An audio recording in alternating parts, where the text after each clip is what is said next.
1, 2, 1, 2.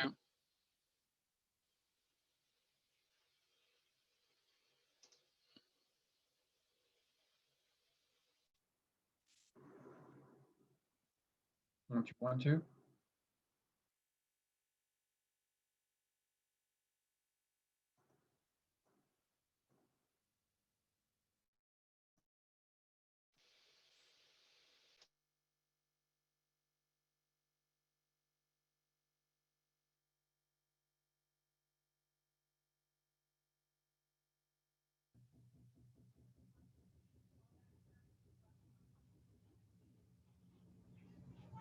Kind of an awkward time. No salmon runs have started, and it's a little late for steelhead, but Yeah. let's see the kids. Everything else is secondary. Let's see, we got Gordon. We're just waiting on Minigan. Okay, well, let's wait a few more minutes for Candace.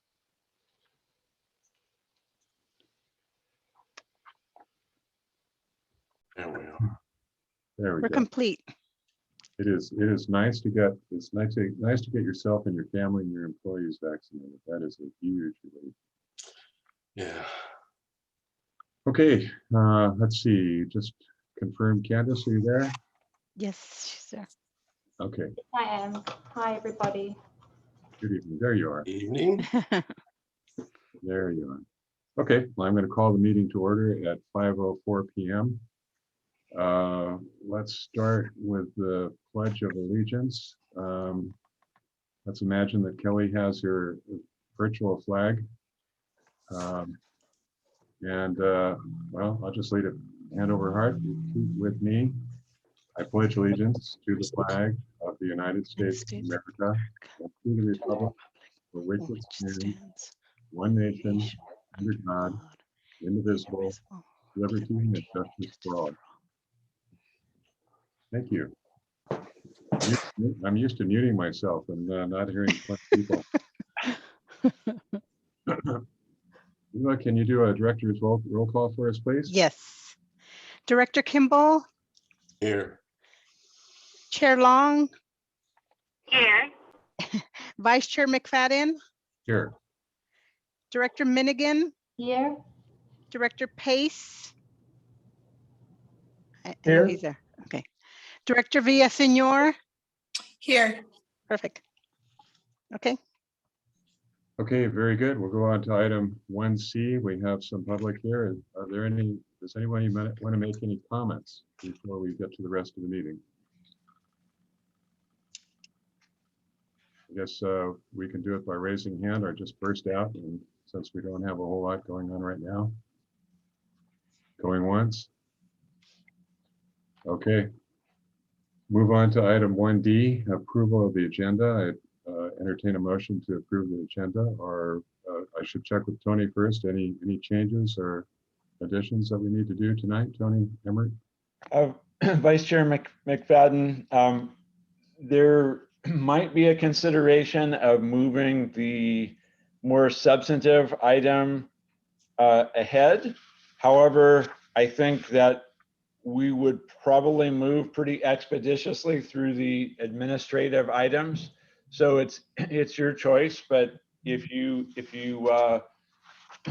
I'm assuming most stakeholders are here for the items on the sustainable management criteria. So that would be the option would be to move directly to 4F and take the other items afterwards.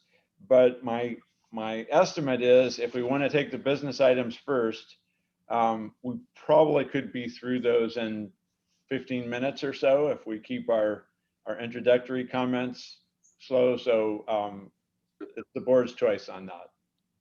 I think we can finish it faster than that. What's the pleasure of the rest of the board? Yeah, that's fine with me. I had mentioned that to Tony that I thought maybe it'd be good to not make the stakeholders wait around, but it's should be fairly short. So I'm happy with the agenda as it stands, and I'll move approval. Okay, we have a motion. Is there a second? I'll second.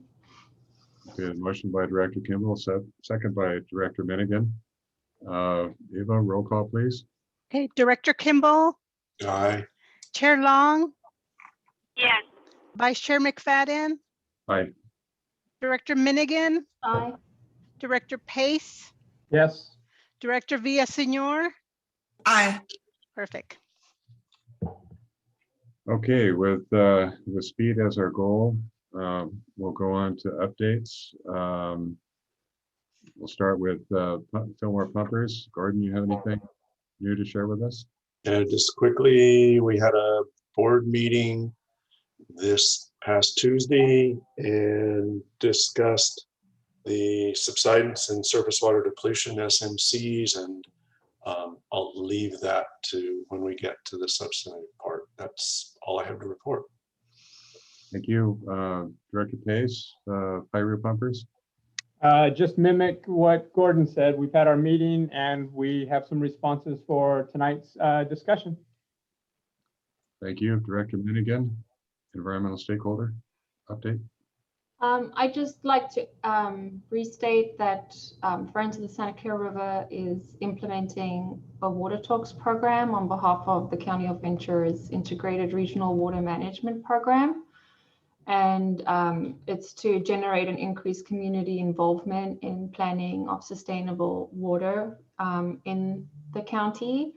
And right now, the survey for disadvantaged and underserved communities is still open till the end of April, and they are identified disadvantaged communities in both Piru and Fillmore. So we encourage folks to please take the survey before the end of the month, and I'll put that link to the survey in the chat box again. Thank you. From United, nothing new in the interest of time. Kelly, if you've got connection. Yes. Ventura County, just want to make sure everyone saw the letters submitted by Ventura County on the GDEs, and that's all to report. Thank you. Thank you, Chair Long. Vice Chair McFadden, I believe you may have skipped over the city of Fillmore. Oh, I sure did. I apologize. Going too fast for myself. It's okay. Actually, I do have an update. At our Tuesday council meeting, council agreed to provide funding for consultant, I don't want to get the name right, Mr. Kazray, to assist in redoing or looking again at the floodplain mapping around the Fillmore area, because we believe, our city engineer believes that it is wrong over by our new developments, and it would cause the new housing developments over by the bridges to be part of the floodplain. And so we're going to work with that consultant, and I offered also for them to work here with our board with any kind of information that could be helpful to the city. Oh, and also we discussed the American Rescue funds and the potential for infrastructure money coming into the city of Fillmore, including looking at the municipal wells that we have, and building up or redoing our infrastructure around those wells. I've got a quick question. How does the floodplain analysis tie into what FEMA's floodplain map? Is that looking at that and adjusting it? Yeah, that's what it was. So FEMA's floodplain map came back, and our city engineer, along with other staff, believes that there needs to be corrections to those maps. And so they've decided, the city's decided to fund Mr. Kazray to assist in that, and to make sure that all things are, when questions come back from FEMA, that we're able to answer those. That makes sense. Thank you. Okay, no problem. Thank you. Okay, Executive Director report, Tony, unless I've missed somebody else. You did not. Thank you, Vice Chair McFadden. Regarding our grant, we resubmitted progress report 7 after making a couple changes requested by our DWR staff, and we are working on preparing invoice 8 and progress report 8 with a goal of submitting before the end of April. I believe those are due May 15th, but Eddie Petz said, please get them in early so the state can pay. and we like the sound of that. So we are working on trying to do that. Groundwater model documentation is ongoing with a target to complete by the end of this month. Agency staff sent out invoices for the July to December 2020 period, about the third week of March, and those are due coming up in April. And we are working on budget development, so we hope to bring something to you at either the special meeting, if there's a special meeting coming up, or the regular meeting in May. Monitoring wells project will, we've been having our focus on, obviously, on development of the SMC, but we haven't forgotten about the monitoring wells, so we'll have some things to bring to your board in the near future. And that's all I have for the moment. Any questions? Okay, thank you, Tony. We'll go on to legal counsel update. Mr. O'Neill. Thank you, Director McFadden. There's a few administrative matters we've been working on since the last meeting. Working with the auditor agreement, which is on your action item today, as well as the amendment to the bylaws concerning the executive director's authority on fee waivers. And those are on your action items today. And I'll be brief, but just of note, as you know, Sigma is a new law that's has a fair amount of areas where that could be subject to interpretation, and we're starting to see some court activity that's giving us some guidance, we believe, in terms of interpreting certain elements of Sigma. And a few weeks ago, the Court of Appeals issued a ruling in basin management issues up in the Antelope Valley that address the issues of overlying rights and a managed basin, which we think may have implications for a lot of different GSAs and with their GSPs. And so we're going to be producing a report to Tony on that in short order. And then also seeing interest, of course, in some other GSAs that we represent concerning the interplay of a GSP along with the Public Trust Doctrine and Endangered Species Act. And we're beginning to explore that as well to generate some guidance for the agency on those issues, which we expect will frame some of the discussions moving forward on those issues that the board has to address. But that concludes my general counsel report. Last time will be very timely. Yeah. Okay, moving on to 2D GFP consultant update. Yeah, just quickly, I think it was yesterday, we submitted over a draft request for bid package for the monitoring wells to the executive director.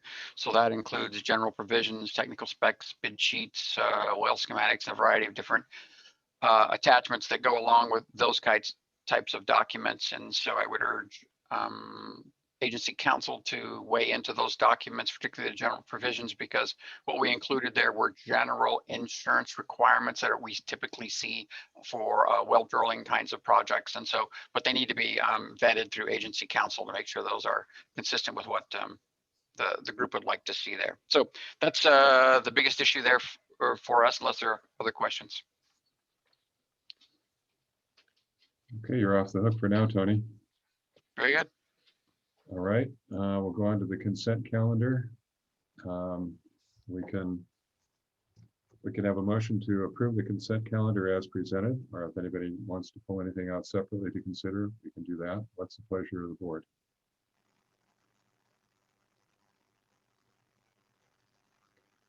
I'd make a motion to approve the consent calendar. Okay, we have a motion from Director Pace. Is there a second? I'll second. A second from Director Villaseñor. Eva, roll call, please. Director Kimball, Aye. Chair Long.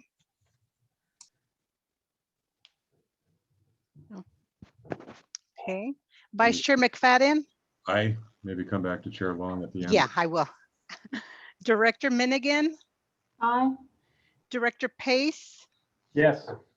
Director Villaseñor, Aye. Chair Long. out of coverage. Yeah, probably. Okay, we have 6 in favor. Five Steve, in favor, yeah. just 6 in favor, or excuse me, 5 in favor. Five in favor. Got to do my math here. Okay, so the motion passes. Let's go on to item 4, motion items. Tony, are you going to handle the 4 requests for waivers? Yes, I will, Vice Chair. I will try to quickly go through these. We have items 4A, which is the resolution approving the language that you saw a couple meetings ago on delegation of the smaller value requests for waiver of late fees and penalties to the executive director. That's $250 and below total value. And that resolution also would give the agency authority to utilize a collection agency services if warranted. So that's exactly the same language we discussed at our regular meeting, I believe, of February. And your board asked us to come back with a resolution that would, if adopted, would make those changes to the bylaws. So that's what's before you tonight. Are there any questions from the board for Tony? Okay, then I entertain a motion to accept resolution 2021-01, waiver of late fees and interest on groundwater charges.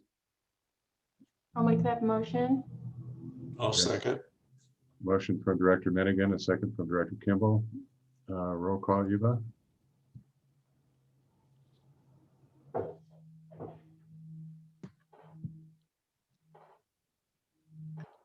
Eva, can you hear me okay?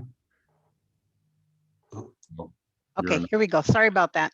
There you go. Okay, Director Kimball, Aye. Chair Long. I have a feeling she's not able to hear us. Vice Chair McFadden. Aye. Oh, I just heard her. Kelly Long. Okay, Yes, I said yes. Sorry about that. okay, sorry. Director Minigan, Aye. Director Pace, Yes. Director Villaseñor. Aye. Okay, all in favor? Okay, the motion passes. Tony, 4B.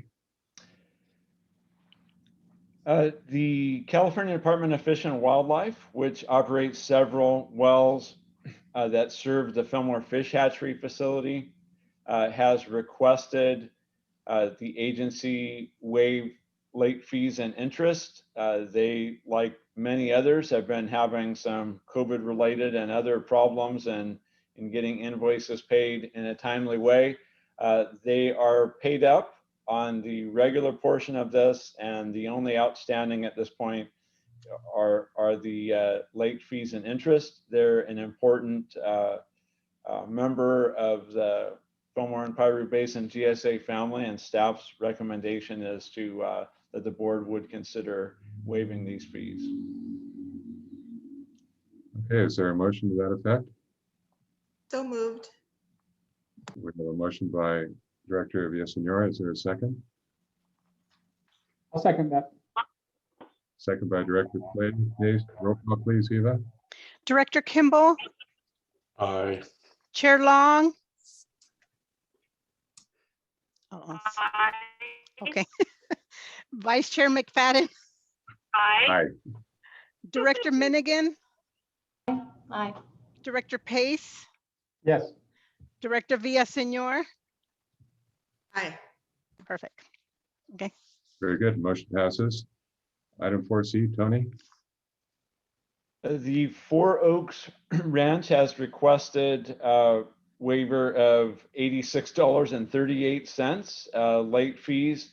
They had basically the person who operated the facility passed away, and the family was trying to catch up on all the bills. So staff's recommendation is approval of this waiver request. Okay, is there a motion to that effect? I'll make that motion. A motion by Director Minigan. Is there a second? Second. Second by Director Villasenor. Roll call, Eva? Director Kimball, Aye. Chair Long, Aye. Aye. Vice Chair McFadden, Aye. Director Minigan, Aye. Director Pace, Yes. Director Villasenor. Oh, Aye. she's muted. Okay, perfect. Okay, Okay, the motion passes. Okay, 4D. The city of Fillmore has requested a $1,163.80 waiver of late fees and interest. They also have had a difficult time during the last year getting invoices processed in a timely way. Otherwise, they are paid in full on their accounts, less the late fees and interest. So staff's recommendation is that the board would entertain forgiveness of these late fees. Okay, what's the pleasure of the board? So moved. We have a motion by Director Kimball. A move. Is there a Do second? I'm sorry, can I ask Mr. O'Neill, do I recuse myself from this vote? Well, it's an interesting issue, but generally, I assume you receive per diems or compensation for attendance at council meetings. I do. And under the conflict laws, the compensation you receive from a public entity is not determined to be material compensation. So I don't think you'd have a conflict on this, Okay, thank you. but that's the only conflict I could potentially see here. So I think you're okay to vote on it. Okay, thank you. Appreciate it. Let's see. Oh, Did we Were have you a looking second for on a that? second? I'll second. All right, second by Director Minigan. Vote. Roll call, Eva? okay. Director Kimball, Aye. Chair Long, Aye. Vice Chair McFadden, Aye. Director Minigan, Aye. Director Pace, Yes. Director Villasenor. Okay, the motion passes. Item 4E, Tony. We're moving right along. Staff recommends that the board approve the amendment number 1 with Rogers, Anderson, Melody, and Scott to perform our fiscal year audit for the 2-year period, 2019-20 and 2020-21.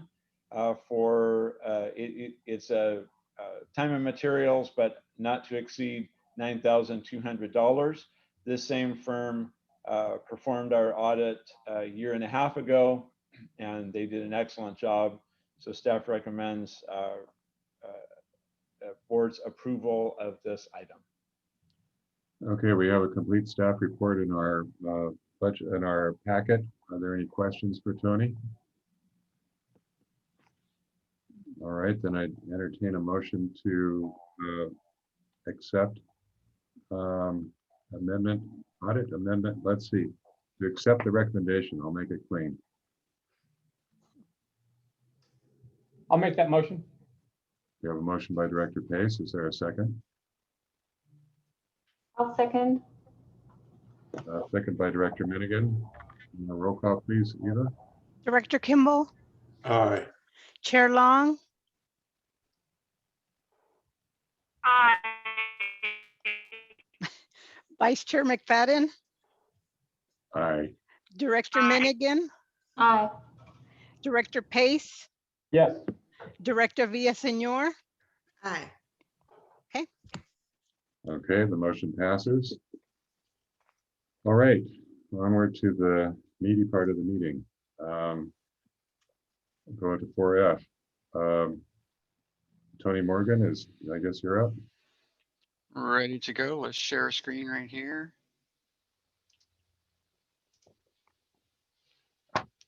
Hopefully you can see something pop up soon. Looks good. All right, very good. So this evening's session is a continuation of the conversations that we've had over the last few board meetings at dealing with the development of SMCs.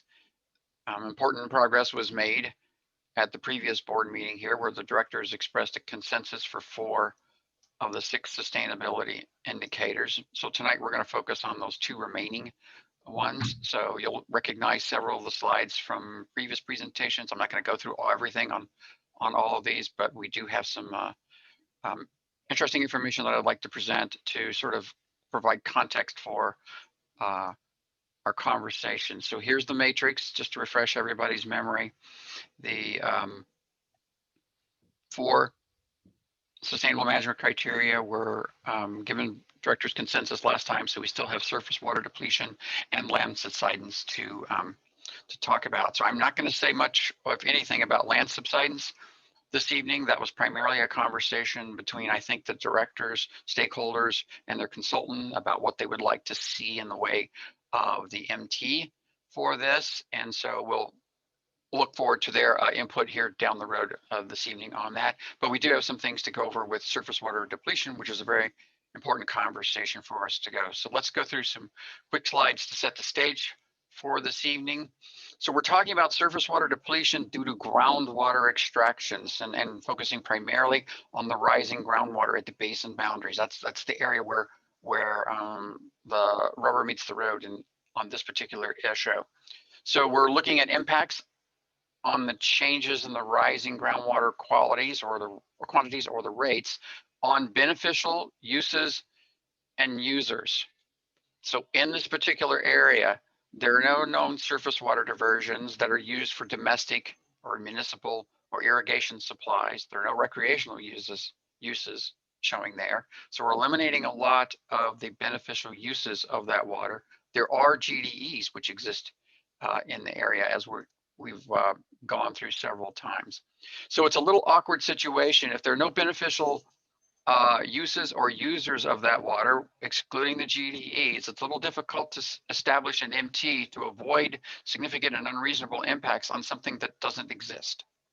So that's a little bit of an awkward situation that we're dealing with on that. So this pushes us towards the GDE uses and users of the rising groundwater.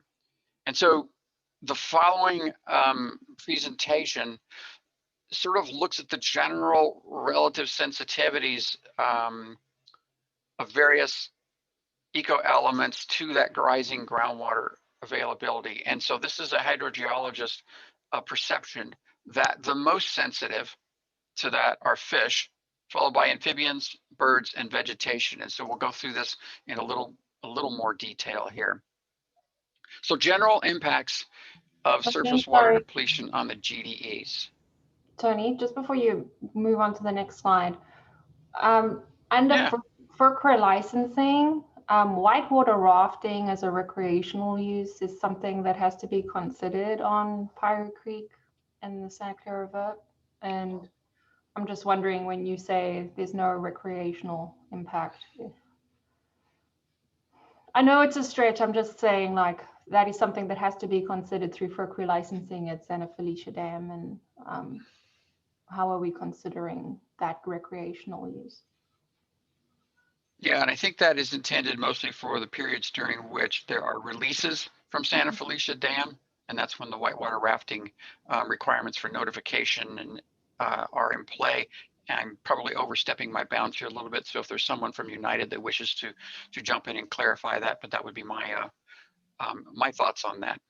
Most of the time, that reach of the river we're talking about at this Cienega doesn't have that much flowing water. So I think that's correct. We may want to make a notation of that, but the requirement in the FERC license for the Santa Felicia Dam requires notification during the time that that United would be releasing water for groundwater recharge.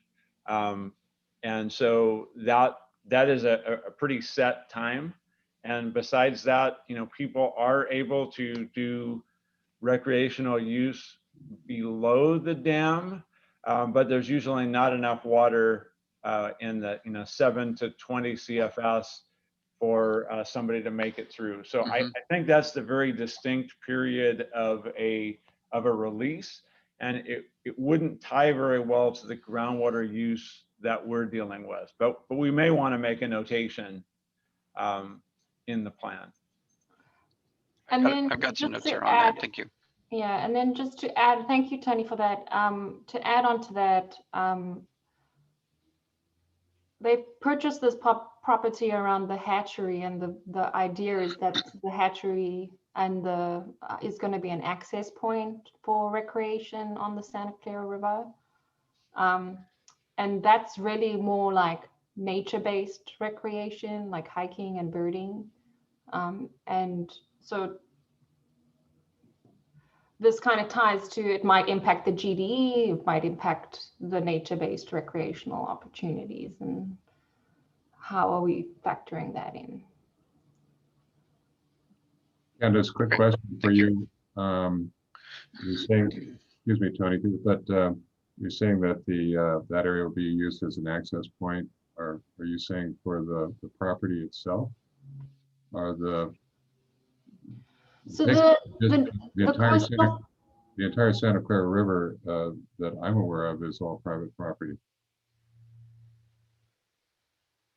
so I mean, there's the Parkway Initiative where we are meant to provide public access to the Santa Clara River. And this is really being driven more by the Nature Conservancy. They just recently received a grant to design an access facility at their Hanson property just south of Santa Paula. And there's restoration planning and access planning underway with Coastal Conservancy funds for that California Department of Fish and Wildlife property on the Santa Clara River at the hatchery. And Friends of the Santa Clara River has, with Coastal Conservancy funds with the Santa Clara River Conservancy, developed an ethnobotany trail at the hatchery. And that's currently, in use, and their plans for meadow restoration there. So you're talking about access to Nature Conservancy owned property. And the Department of Fish and Wildlife, yeah. Does the Department of Fish and Wildlife own property in the river? So the acquisition was just done with their funding, yeah, around the hatchery. Okay. Okay, thank you for the Yeah. clarification. So there's also, with the Santa Clara River Conservancy, their executive director, Sean Kelly, there's definitely a drive for further acquisition in addition to the Nature Conservancy's properties for these access opportunities. Okay. I'm just highlighting Clear. it. I don't think we can just blanketly say there aren't recreational impacts when there might be. There might be in the future. There aren't currently today, but there might be in the future. Agreed. Okay. Very good. Thanks for that input. So attempting to focus down our conversations tonight a little more. I took a look at 4 different categories here: fish, amphibians, birds, and vegetation, and then looked at the effects of surface water depletion on those in a very qualitative manner. So let's just start with fish. That's the easiest one to start with. And so if the surface water flows decline, there's an opportunity for them to be stranded. They could die off if they are stranded by the lack of surface water, and rising groundwater is not available.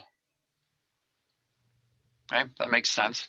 Okay, they're not mobile. They don't have legs. They can't fly.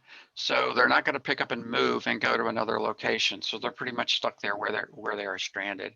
Amphibians, similarly, stranded if the surface water flows declined. There's a possible die-off if surface water and rising groundwater, excuse me, are not available. They are somewhat mobile. Some likely can move to another location. Not all, but possibly some can move to another location. Birds, if they don't have a source of water there, they could possibly die off if the surface water is interrupted or the rising groundwater is not available, but they are mobile. They can move to another location. If there's habitat nearby, they can move to another location. So the thing we're seeing here in common that drives our groundwater discussions here this evening is whether or not the rising groundwater is not available. That's the three things that the three elements that have in common that particular condition. Vegetation, slightly different. Okay, it's unlikely to die off if surface water is not available, but if there's rising groundwater present within the critical water level.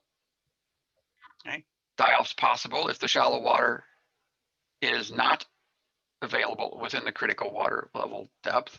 Obviously, the vegetation are not mobile in the sense that we think about them, and they're not going to move to another location. So we've got a couple of different categories here that we're going to take a look in a little more detail. So there's been some discussion of passage in the past meetings, and some of the reviewer comments have spent a lot of time dealing with passage. Passage flows are provided by natural runoff or artificial releases from Lake Piru. Okay, during periods of passage, the rising groundwater or the lack thereof during that period are of no substantial impact to the flows. The flows in the river are predominantly that artificial or natural runoff. So the rising groundwater is a minuscule part of that overall quantity of water there. Under this, the stranding, let's make sure we're all talking about the same kinds of conditions. So when they do an artificial release and it comes to the time to terminate that release, there is a prescribed ramp down protocol that is gone through to slowly turn down the flows out of Santa Felicia Dam and minimize the chance of stranding. Does it eliminate it? Possibly not. Does it minimize it? That's the goal. Okay. The termination of storm runoffs is dictated by natural processes. So that's, no one's controlling that. That's just whatever happens with the nature.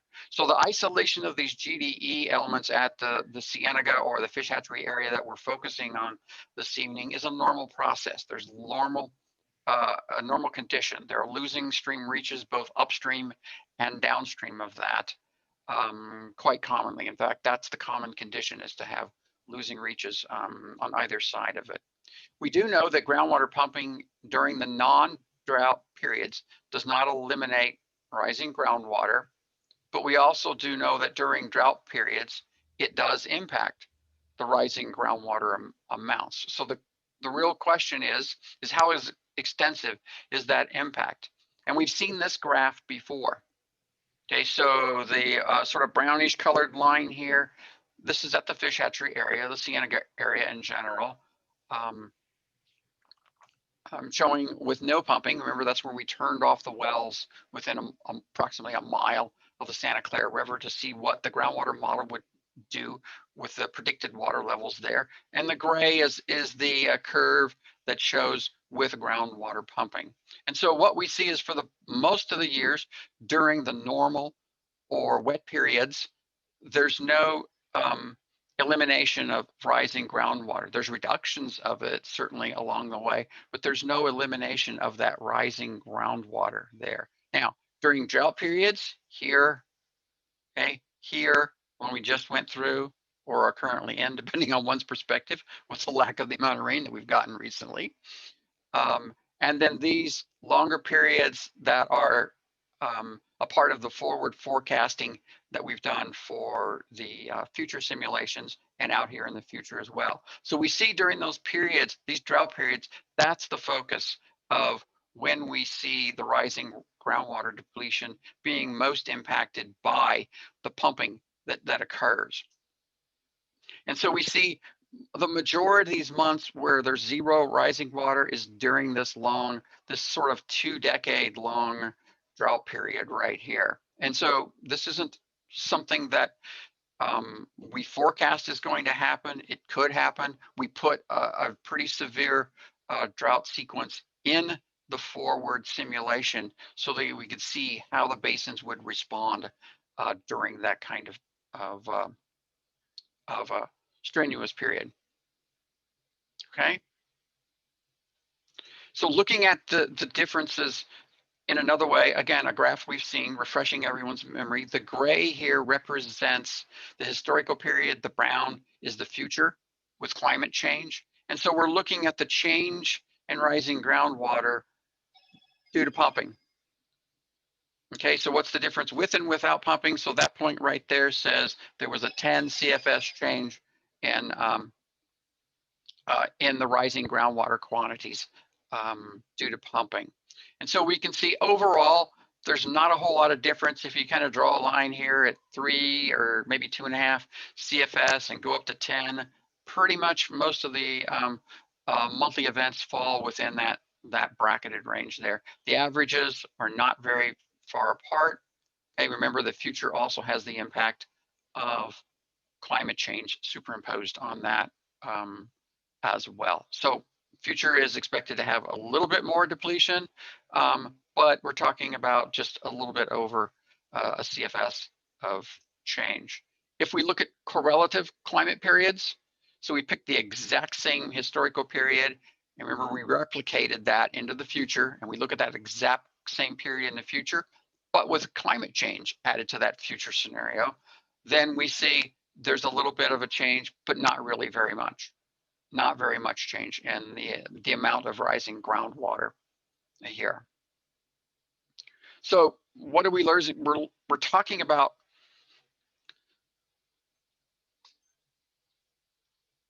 the instance where we have stream reaches that are naturally subject to isolation. So there's losing reaches upstream and downstream. That's a natural condition on the Santa Clara River, and particularly for the Cienega area. It's very, very common. Surface water flows are not naturally maintained along stream reaches. We've all seen that these are ephemeral streams by and large. The primary water source for the GDEs near the basin boundaries is the rising groundwater. Yes, there is surface water, true surface water during storm runoff periods, but those are pretty episodic, and so the rising groundwater is I'll call it the primary water source for the GDEs near the basin boundaries. And so the droughts are a primary driver for the groundwater reductions that we see. We just talked about it. Future climate change impacts are there. The average is about 1.3 CFS, not a huge number. Rising groundwater rates are totally depleted, meaning they go to zero during the severe droughts. And even during those severe droughts, if we reduce the groundwater extractions near the rivers by 50%, we still don't eliminate all of the periods of time when the rising groundwater quantities go to zero. So we can't eliminate, we don't eliminate rising groundwater during the normal or wet periods, and but we do reduce them during the droughts. For vegetation, that we just saw that in past months at the presentations that the shallow groundwater conditions are not materially different than the future. And I'll show you that graph again in a moment just to refresh everybody's situations. Pumping during non-drought conditions doesn't result in water levels less than the critical water levels. During drought periods, it does though. So again, what's the extent of the impact? Excuse me. Here's our kind of complicated, messy looking graph here. So with pumping, these are the modeled water levels near the fish hatchery area. And so there's sort of this brown or orangish colored series of dots here. The gray is the no pumping. The gray is the no pumping variety. Land surface there, elevation is in green.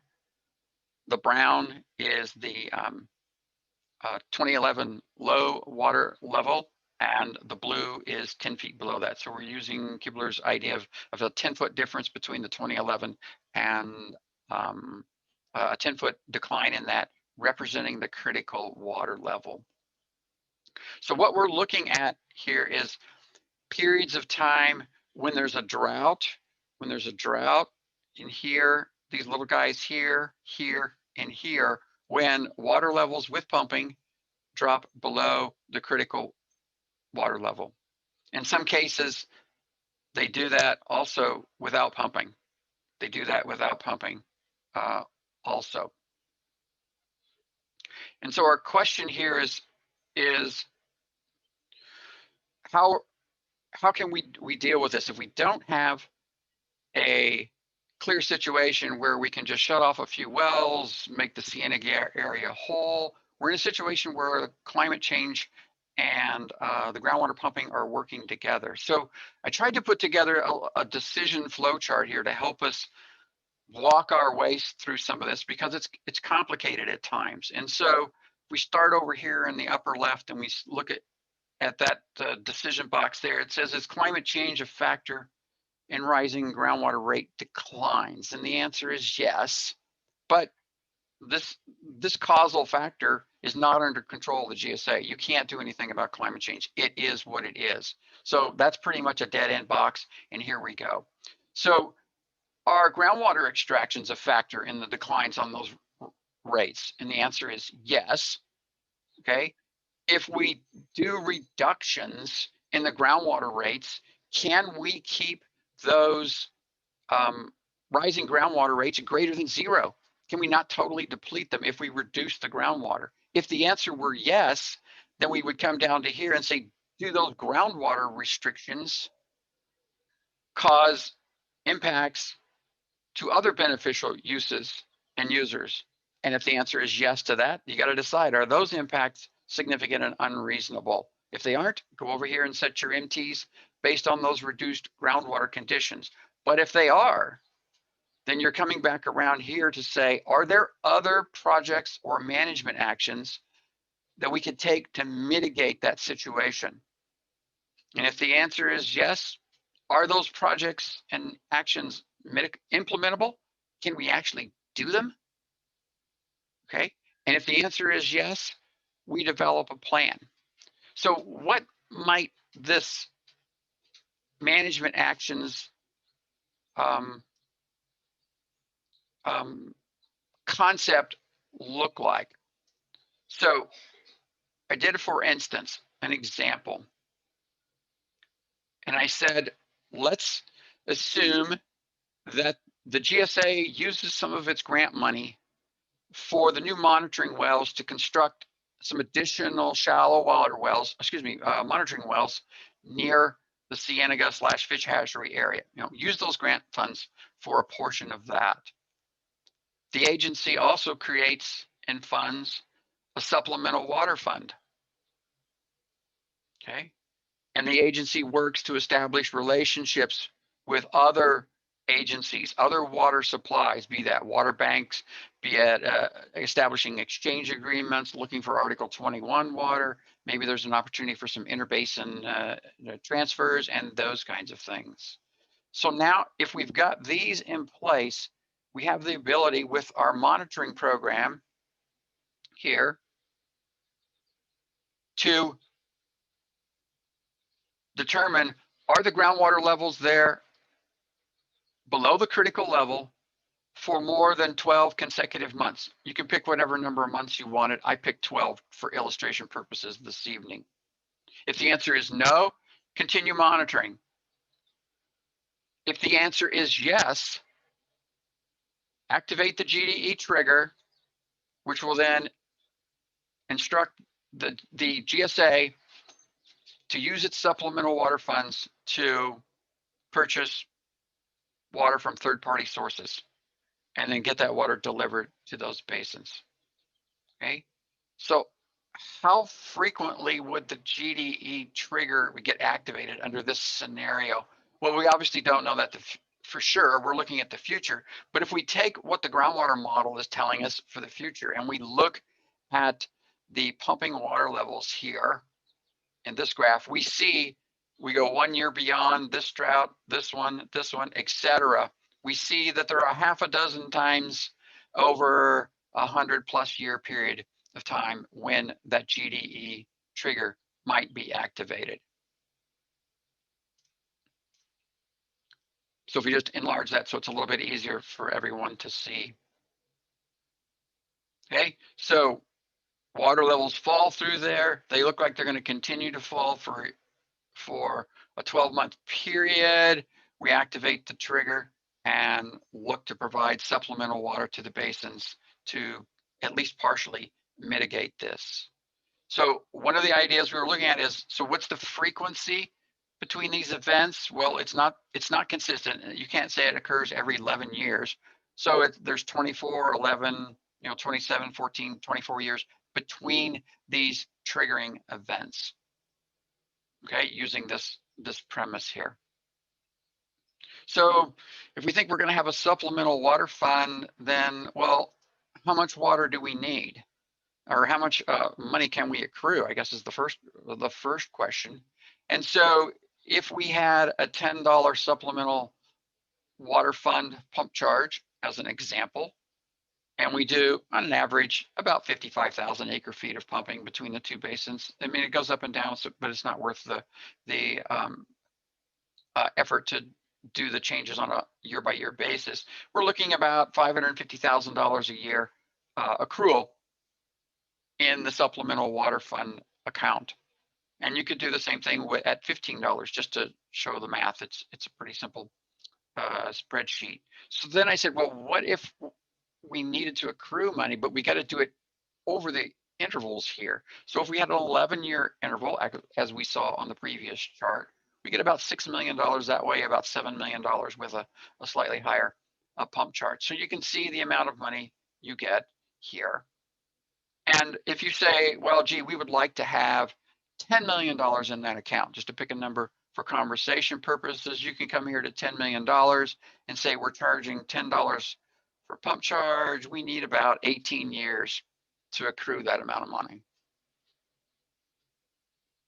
Okay. If we wanted to have a slightly higher pump charge at 15, well, that drops to 12 years to accrue that $10 million fund. Okay, so once we have an idea how much can we accrue, we can begin to look at how much do we need for these supplemental purchases. Well, that depends on the amount and the purchase price. So if we were looking at $200 an acre foot, that's the blue line here, that's pretty much what Article 21 water has cost in the recent past there. That's your cheapest supplemental water. If Article 21 water becomes available, this is the time when you stick your hand in the sofa and you look for those quarters that might have fallen in back behind the cushions. This is the time. Get all of that water at $200 an acre foot you can get. Because if we're looking to go purchase water during a drought, during an extended drought period, it's likely that everyone will have their eyes on this $200 an acre foot water. So we may or may not be able to buy as much of it as we want. So we may have to go to higher priced unit rates for our water. So I just put in some representative curves here for $500, $750, $1,000, and $2,000. This, I have seen this in the not too distant past be paid for water, $2,000 an acre foot. So you can see if you said, well, we have our $10,000, that's awesome. If we're buying Article 21 water, that's 50,000 acre feet of water. That is a lot of water. But if we're having to pay $500 for that, we're getting 20,000 acre feet of water. Not an insignificant amount, but certainly not 50,000 acre feet of water. So how much do we need to have an impact there? And let me jump back here in the presentation. So this is back in the subsidence discussion period. I just wanted to go there because there's a hydrograph I want you to see. And so here's a well right near the basin boundary that we were talking about. And so it's this sort of yellow color. And when we look at the hydrograph that the model creates going into the future for that, we can get an idea of what the impact was. So when United brought in water back in 2019, and we had some Castaic Lake water come in, we saw a jump in the water levels, and that's right there. We saw a jump, and that's about, call it 35 feet. Okay, and there was, what, a total there maybe of Castaic and Lake Piru together, maybe 58,000 acre feet. Does that sound right, Tony Emmerich? Is that about right? Or Dan, is that about right? I think that's in the ballpark, yes. Okay. So if we make the assumption that back of the envelope that roughly half of that water ended up in the Fillmore and Piru basins. Some went on into Santa Paula. Some got diverted at the Freeman diversion as well. Okay, let's just cut that in half just for conversation purposes. So let's say there were, let's just cut it to 27,000 acre feet went into the basin. Let's just say that. 27,000 acre feet got recharged into there, and that got us a 35-foot rise in the groundwater level at the basin boundary. So let's go back to our chart here. If we had the money to buy that 27,000 acre feet of water and we got a 35-foot adjustment, what would that have done to mitigate these impacts that we see here in this particular scenario? So let's just look at this guy right here, the very first one on the curve. And so we go 1 year down, okay, but now we're going to add back in a 35-foot rise. So where do we go? So we come back up here and we're here. So if we're resetting this to a higher level, and if the drought continues on for another couple of years, well, we're starting from this point up here, not this point down here. And so we've reset this back up to this point, and we're starting back down again on it. Now, we obviously don't know if this is going to continue when we're doing this, right? We're blind. We know that we got to 1 year and the drought is there, and we have some suggestions of what the future climate is going to do. What's the prognostication for the next year and the year after? Is the trend going to continue? But at least here, we could have reset and we could have mitigated some of this impact here. What about here? Same thing. We could have reset up to about here, and then we would start back down. Now, we might have dropped back below that critical water level again in this instance. But if you've spent all your money buying the water here, you're probably 2 or 3 years later not going to have accrued enough money to make a difference to buy a substantial amount of additional water to do that. So you can see how on some of these smaller events, we can mitigate those using that supplemental water fund kind of concept. Okay, now what do we do with the big guy right here in the middle, this one? In this situation where we've got a 20-year drought, we're not going to be able to buy our way out of that. There's probably not going to be enough water available out there on the market unless there's some agency out there that needs cash more than they need water, and they're willing to sell. Okay, so in this kind of situation, we can reset, but we're going to continue on down again. And it's obviously going to continue for many more years after that. So can we mitigate the big droughts, these multi-decadal kinds of things? Probably not with this kind of approach. But can we do a lot for these smaller droughts? Yeah, we can have an impact on those and serve as a way to mitigate those impacts. It means we got to be willing to put together a supplemental water fund, and we also have to be able to go find that water. So this step right here, finding the water, is one of those things that you start in advance before you need to hit the trigger, because those negotiations are not going to be something you phone somebody and said, hey, Bob, you got any water you want to get rid of? And Bob says, yeah, I got 30,000 acre feet here. What, do you want it? It's not going to be that kind of negotiation. You're going to have these arrangements set in advance. And I already know of a couple of agencies right now that are buying, what's the best way to describe it? Water futures. They're basically going to a water bank that has water and saying, I'm willing to pay X dollars an acre foot for water that I'm going to put a claim on sometime in the next 10 years. Is there anybody willing to buy in at that price?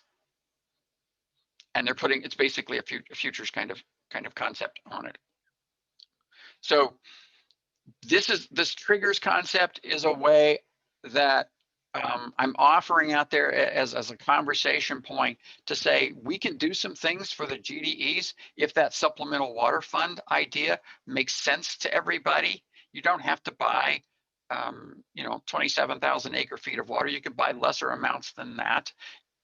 But that was a demonstration point there to tell you that it could work if all the things align, meaning the funding aligns, excuse me, the water is available and the price of that water is something that allows us to buy a significant quantity. So I think that was the end of what I wanted to throw out onto the table. And so questions, comments?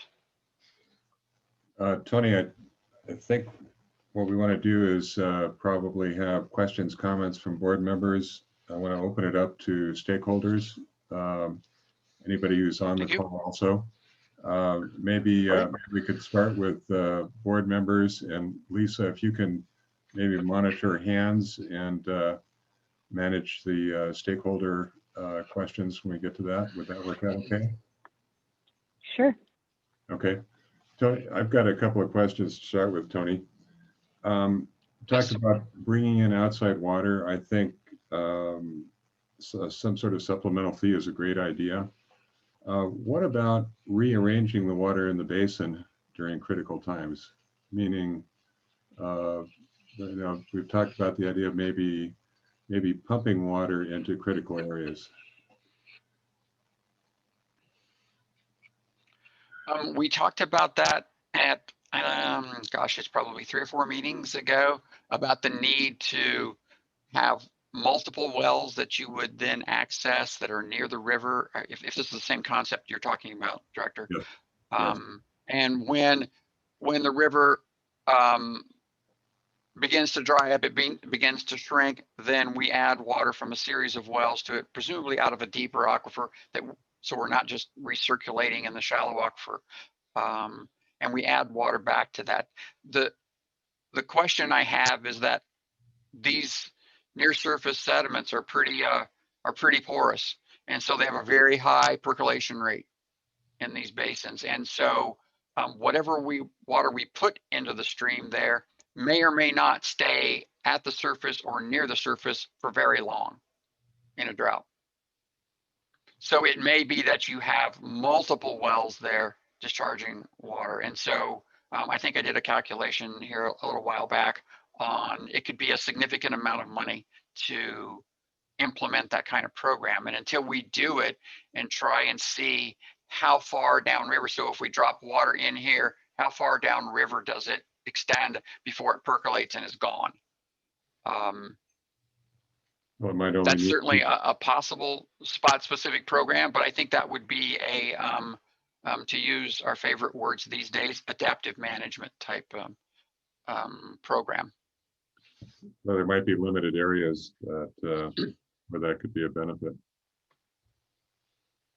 I think if you had a smaller target area that you wanted to do, then that might be an appropriate approach. If you say, I'm going to try to keep this 2-mile reach wet, that might be a more difficult situation to do. That makes sense. But for example, if there is a source of water that could be used to keep the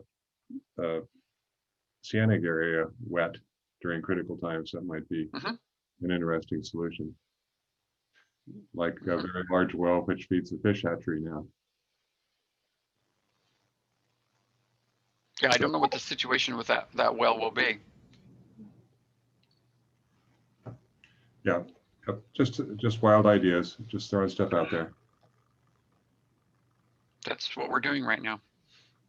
We haven't even decided if we're talking about significant impacts yet. So just talking about broad concepts, I would say.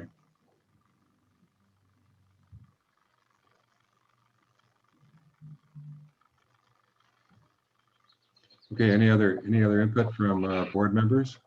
So This is Kelly Long. I have a question. In regards to if we were buying water, how is that distributed evenly so it's not just ag pumpers paying the fee? If, let's say, for example, the fish hatcheries, do they charge a fee so that the public can assist in this? I'm just wondering, how do we make it equal for everybody? My vision of that, and certainly it's just my vision, not necessarily the board's perspective on it, is that's a GSA implemented surcharge to your regular fees. So it's an additional $10 an acre foot, for example, that's added to your fees. So all the pumpers in the basin would be partaking in that effort to accrue those funds. And Tony, I'd add, I believe this is also implicate Proposition 218. We'd have to ensure Of that course, that there'd be, you know, a relative and proportional benefit to all payers. right. And so one of the nice things about this is that if the supplemental water can be acquired and spread in the basin, it benefits not only the GDEs, but all the other pumpers in the basin as well. I mean, it's not water that we're just saying, oh, we're only going to put it in the GDE area. It's water we're bringing into the basin, trying to raise the levels in the basin. So it benefits everyone in that sense. So I think that bar from a Prop 218 perspective would be relatively straightforward. Once again, a hydrogeologist practicing law, and that's always dangerous. Okay, any other questions or comments from directors before we throw it open? I have a couple of comments, maybe helpful. So tonight, I guess my concern and maybe something to think about, just making sure that we're staying on track in the appropriate location where we should be for this process. So sometimes I feel like we're getting perhaps a little bit off target, or for maybe a better term is a little premature on some things. So in my mind, it seems like tonight we're talking about two topics. One is subsidence, which I would offer what the pumpers in our discussion, what we think might be some resolution to take care of the SMCs, Tony. So if we were back on your chart, what we were looking at as for the MTs on there, we asked you to change what you had previously, and you graciously did that. And then we came up at the last hour in the last meeting, I mentioned that we wanted to rethink that, reevaluate. So we've had some further discussions based on the information you've provided, the information that our technical consultants provided. And we think at this point, there isn't a definitive answer. We don't think that there's an exact number. So we think there's some additional information that needs to be had. However, we think based on what we have, it makes a little more sense to go back to, on the MT, to a little less restrictive of the 1 foot like you previously had, with the emphasis and the idea being that over the next 5 years, before we get to our 5-year update, we have some additional information that we need to obtain through some geotechnical study to do a little more in-depth evaluation that we could, one, we already know currently that we have low or very low risk based on the evaluation of the subsurface now, just the formations. And so if we can emphasize and make that statement, but that we still recognize that we're lacking some information, and we're going to move forward over the next 5 years with acquiring that information through additional studies.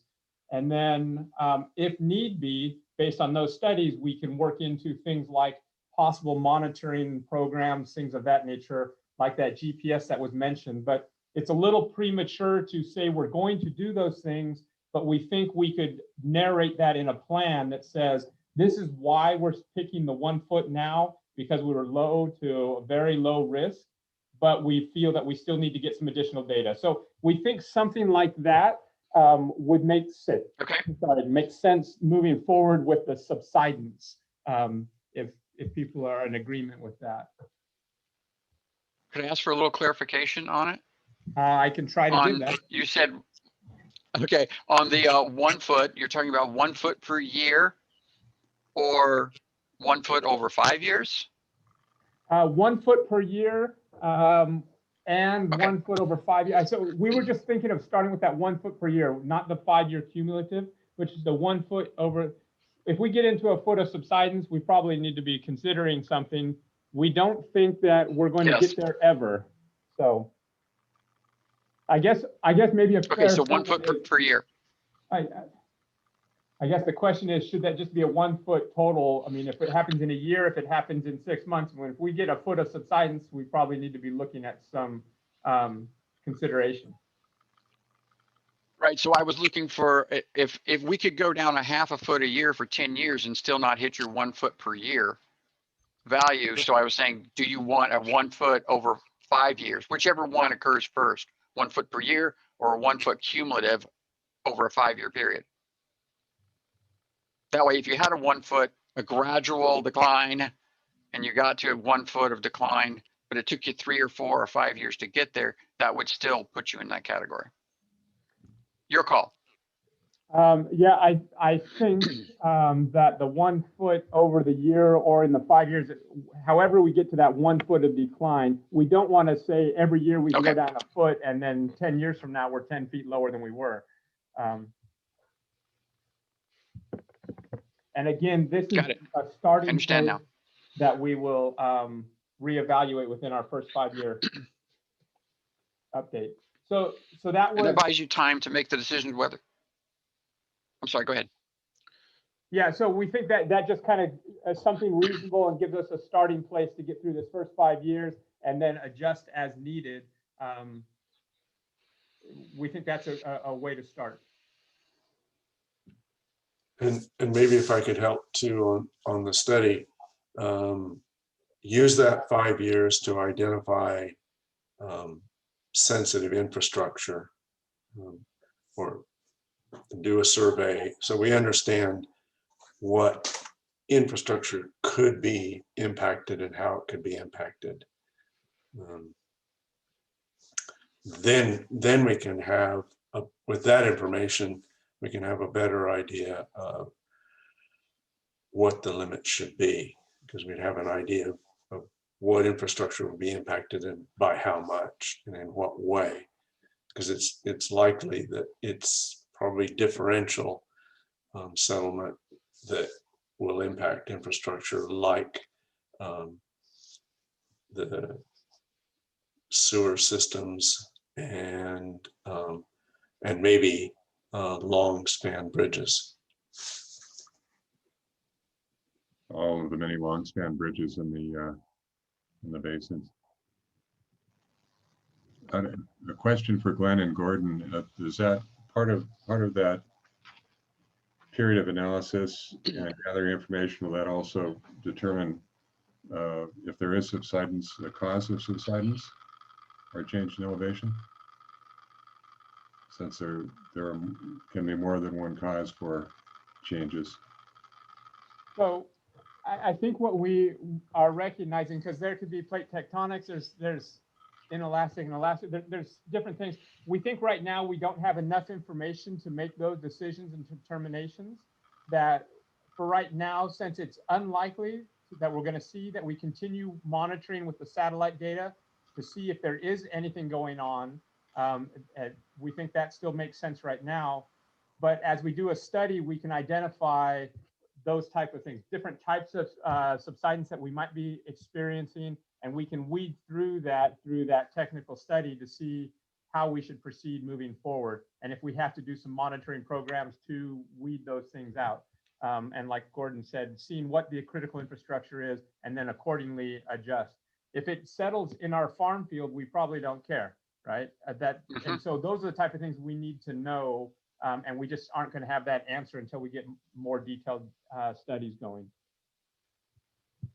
And if we do identify critical infrastructure, it may well be that that's the place to put monitors. So you get not only the separation of tectonic effect from subsidence effects or from some groundwater effects, but you also can monitor the specific amount at critical infrastructure or critical locations in that infrastructure. Again, I mean, as Tony keeps saying, we just don't have enough information. We just don't know, and clearly we don't have a historical experience. We don't have any record of subsidence, so we don't have any information. But and we likely have 5 years to develop that, especially given that, again, under Sigma, we have 20 years to get sustainable. So in theory, we have 20 years to work this out, but we shouldn't need 20 years to get a better handle on this. It might take 20 years if we want to understand exactly where we're sensitive to subsidence from a geotechnical point of view. That could be way more complicated. So I just have a question. Do you envisage that this would be incorporated in the GSP update at the 5-year interval, or would the study be done, within a year or two, and then be a supplemental document, and then metrics would be developed for management prior to the 5-year update? We didn't get into the specific details of that, except for the fact that we said we should be able to have it done within the 5 years. So if, as we move forward, if it can be done sooner, again, we don't expect that there's going to be any issues with this because we are at low to very low susceptibility. So it doesn't seem like it's an urgent thing to happen, but definitely we should be able to complete that study and have better information by the 5-year, if not sooner. Okay. At least that's what our thought. And then if there's no other comments on that, I just have one other comment and we'll let others speak. Talking tonight, I was kind of under the impression, I know we've already started jumping to more of what I would consider projects, plans, and it seems like that's our tendency, understandably. We see a problem, we start looking for solutions.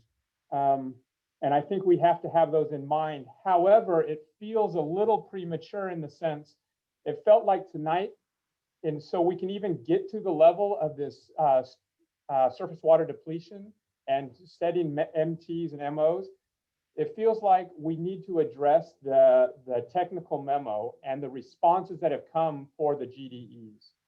And those, from what I have read and from some of our discussion in the pumpers, it feels like there's, at a minimum, we've started to address that tonight with Tony's presentation, there's some deficiencies in the memo as it was originally presented. And at a minimum, we need to go back and update that memo based on the responses, the various responses that we've received, and put that, and so we can have some updated information so we can find what are the key issues that we have.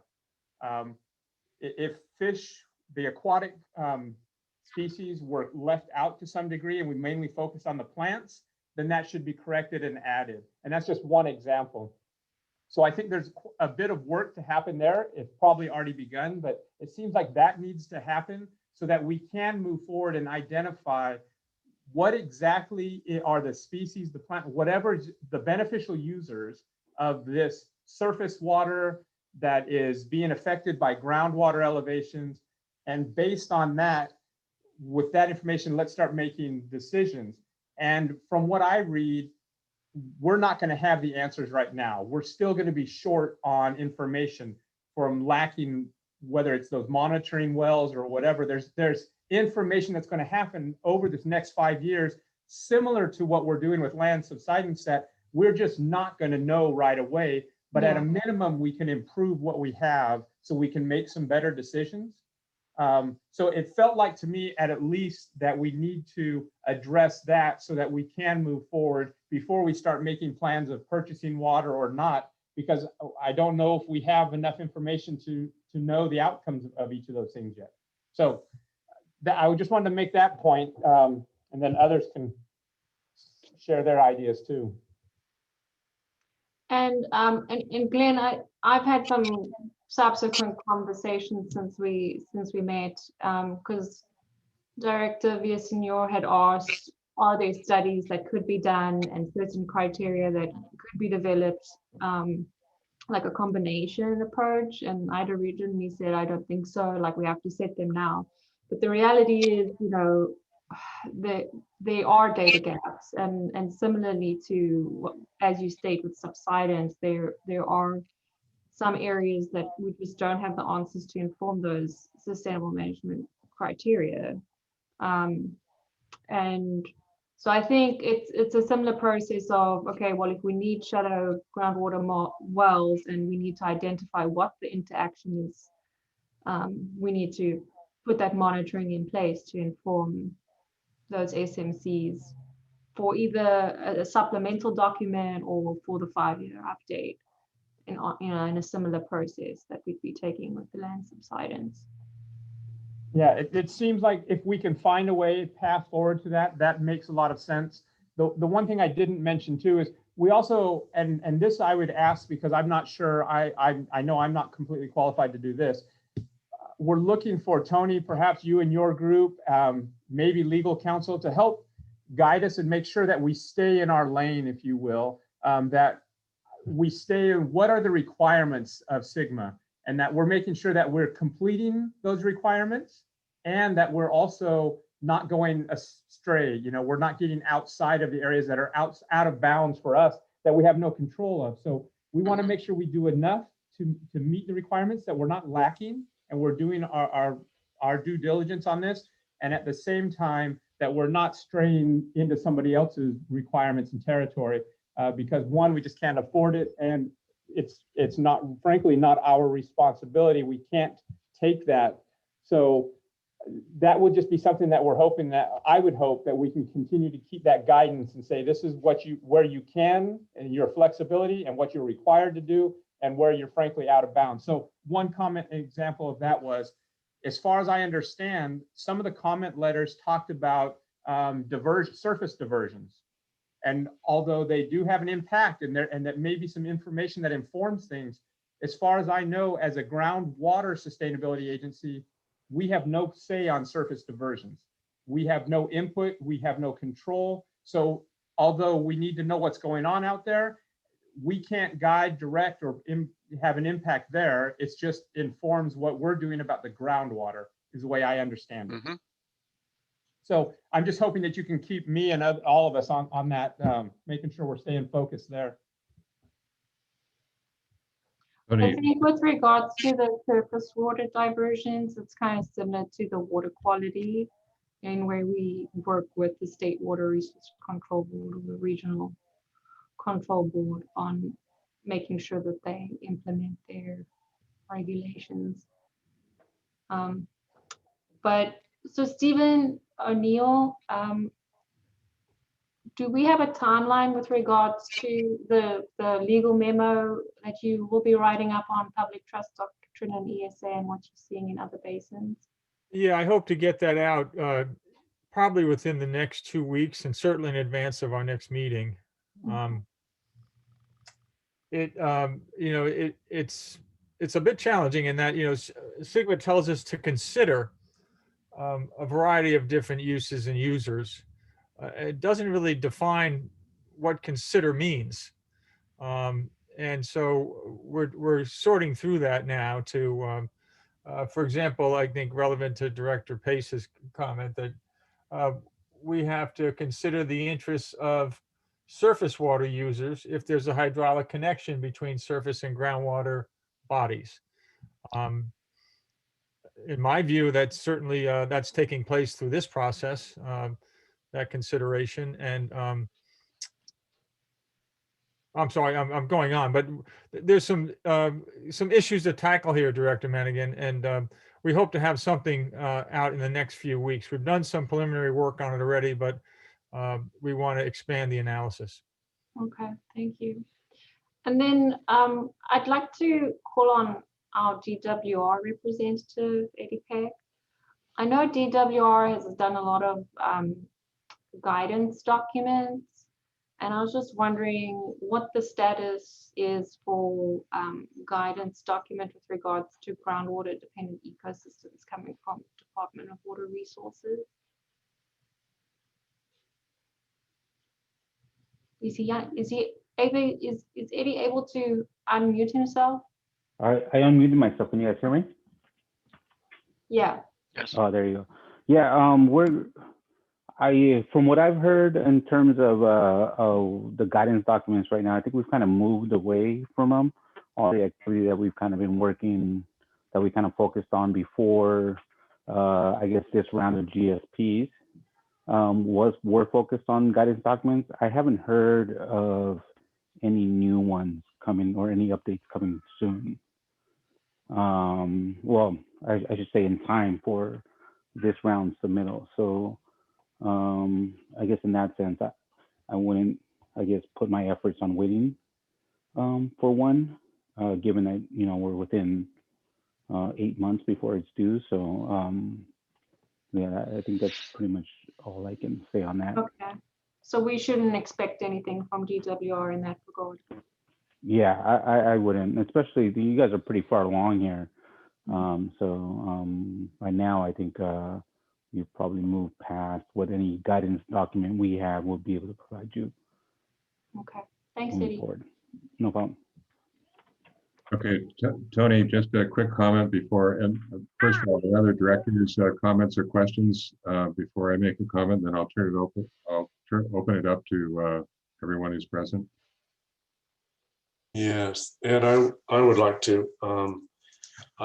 I think clearly that a lot of the comments that we've gotten are focused on aquatic species specifically, specifically steelhead, but aquatic species in general, and that a number of the comments are that the GDE technical memo focused primarily on plant species and not aquatic species, and that there isn't a clear definition that identifies the aquatic habitats. We as a body have followed Tony, who has identified the two rising groundwater reaches or sections at the basin boundaries as the two aquatic GDE habitats. But that memo doesn't clearly identify those as our commenters have mentioned. So I think in the long term, that is a weakness that needs to be corrected for the final draft of the technical memo and of the GSP. In the meantime, I'm wondering if we, with the help of Stillwater, we could get, say, a staff report that identifies those two locations as the primary location of aquatic habitat that's related to groundwater, so that we have the backup to focus on those. And then it does seem like in the long term, we need to do if those are the two units that are related to groundwater that we need to focus on, it does seem like we do need to do a study that defines the beneficial users and uses at those two locations, so that we have a clear definition of the stakeholders or the users, because it's not clear to me at the moment, and maybe that's a study that we do in the 5 years before the first update, and maybe that ties into the studies that Candace is talking about. So those are my comments for the moment. So I have a question for Tony Emmert. There was some emails that went to the regulatory agencies requesting formal input on the tech memo with deadlines. And I was just wondering, did one of those go to US Fish and Wildlife Service? Because they've done substantial amount of studies with regards to listed species on the watershed. I mean, there's to a certain degree that we don't have to go redo things that US Fish and Wildlife Service has done already. Director Menigan, I'll have to check on that. I think in the past we have, but yeah, we did not get we did not get a response memo from U.S. Fish and Wildlife, but there is, I think, some good information that U.S. Fish and Wildlife could provide that could help us, and certainly could help us in the future.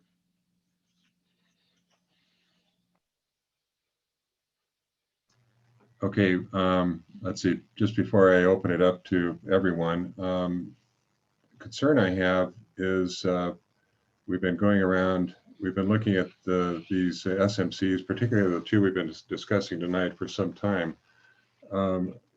And on the SMCs, we've been trying to plug in some definite numbers and conditions, but what we may have to do, I think what we're all evolving towards is that for both land subsidence and surface water depletion is, I think we're going to have to build sort of describe a process in the GSP rather than having some definite limits, because we're just not there and the clock's ticking. Do you have any thoughts about that, Tony? Tony Morgan?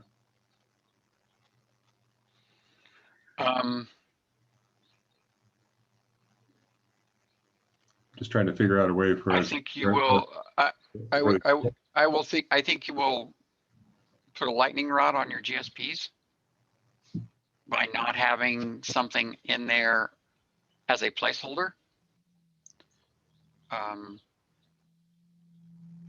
I would rather see you put in a placeholder that you think you can live with for now. And if you want to do additional studies that are, as Director Pace said, that's within your bailiwick here, within the purview of the agency, then we can certainly weave those in as projects and things that will be done during the subsequent 5-year period and will be a part of the update to the GSP in 2027. So I would rather fill in the blanks rather than not fill in the blanks, if at all possible. Again, if you fill in the blanks today, and 2 years from now we get the results for some study that we've done, and we look at those and we go, probably wasn't the right decision. Let's update the GSP and the 5-year update, and with the new information. That's totally valid. That's totally valid. Okay, so they can to consider. All right. If they're not, please go ahead. Oh, thank you. So thank you, Tony, for the presentation. And it helps me to see that long view of the potential for really gaining the sustainability for the basins in 20 years, and to have that forward, solution-oriented goal in mind. So I appreciate that. This is just, again, my comments. It was heartening to me, and I think this is a good thing to see that those triggers that you modeled were 6, I think, over 100-year period.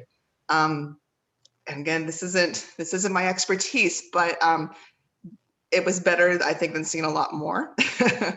And Agreed. right, okay. And like you said, if we need a placeholder there, it's something that we can live with, and maybe there's, again, needs to be more discussion amongst us and amongst our the commenters and the expertise here that we have on the call and in all of our meetings. Seeing those points of triggers and knowing that we can do something, again, not knowing per se yet the monetary factors that we have to put in, whether it's $10 or $15 or even going that particular route, but just knowing that there is trigger points that if we're able to do something to keep it from getting worse in terms of surface water during a drought period, that may just be our area to look at, that starting point, and have that discussion from there. So that's my comments. I appreciate it. I appreciate this. Okay, I'm going to open it up for any stakeholder input. Lisa, I'll call on you to manage raised hands and identify people with comments or questions. Sure. Do you want to consider taking a 5-minute break for launching into that. It's up to you. I had a suggestion via chat to consider that. That sounds good to me. I could stretch my legs. What's the pleasure of the directors? You want to take a 5-minute break? Yes. Thumbs up, thumbs down? Okay, then everybody seat of the pants agrees. Let's take a 5-minute break. All right. Okay, so And right I'll now, thank Dan Detmer for that break. His suggestion. thanks, Dan. Okay, it's 6:35. Come back at 6:40. Sounds good to me.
All right.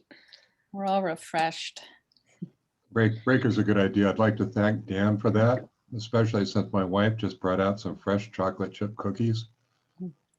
If you were all here, we'd get this done in 5 minutes. When they could develop a way to share chocolate chip cookies at Look these at that. meetings, and we really will have perfected the go. technology. Those look good. That's what's left of it. So I think I'll They look turn in a homemade. request to Zoom to put a smell-o-vision part on there and on Zoom for next time, for the next update. So we could at least smell the chocolate chip cookies. oh, they're good. They're really good. Sorry, guys.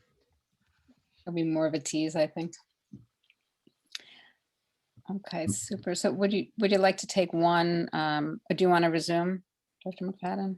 Let's see. Do we have all the directors back on board? Got Glenn, Christina. Who are we missing? Chair Long, are you there? Yes, I am. Okay. I think we're all on. Let's go ahead and resume, Lisa, and take Super, holder input. super. Perhaps we should take one topic at a time. I mean, everybody can feel free to put comments in the chat box, but if possible, maybe we can start with subsidence. Maybe that's the simpler one. And we had a comment earlier also from Dan Detmer suggesting that part of the subsidence criteria should be uniform versus differential. Uniform is less impactful.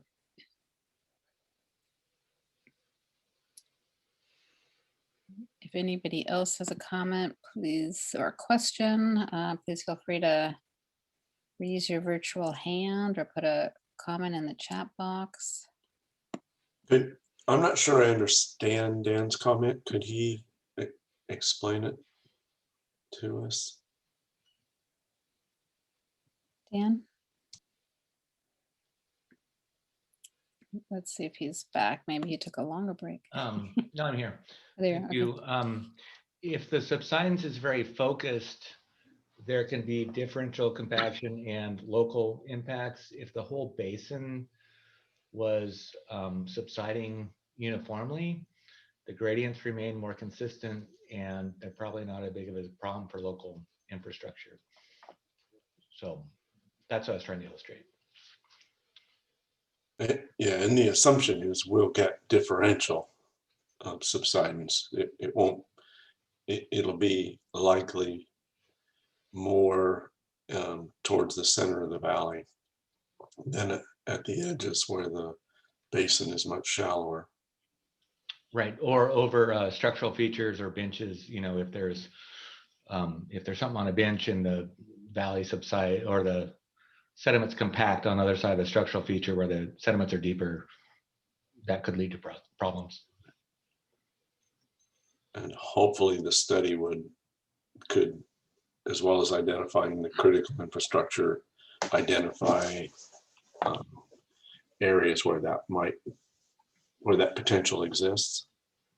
I think so. I think that would show up in the satellite imagery.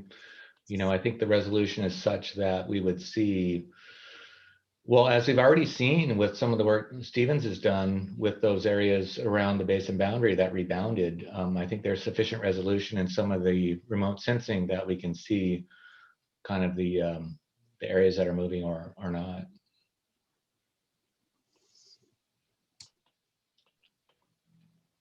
Thank you. Brian Bondi has a question. Say his hand raised, comment. Good evening. Can you hear me? Yes. I wanted to go back to, you know, Tony was talking about recharging the basin with purchased water and how it would benefit everybody. I just want to caution that there is risk to that in the sense that, you know, this basin recharges very rapidly. And so, you know, if we put water in, it's likely or possible that within a year or two, the basin could be full anyways, in which case all you've done is taken up space that Mother Nature would have filled for you. So I just want to temper that a little bit and make sure that we're all considering that when we think about putting water in the basin is that it could be something that you're just replacing water that would otherwise be provided by rainfall. So, and and Tony, your comment about adding smell to Zoom, I think we need to think about that a little more carefully. There are pros and cons to all decisions. And also, Selective. one of the discussion, well, the pumpers have talked about that idea, and particularly Article 21 water is usually available in very wet years. And clearly that's on a drought year or drought time in which we would be needing it. So we'd have to find a way to store it somehow.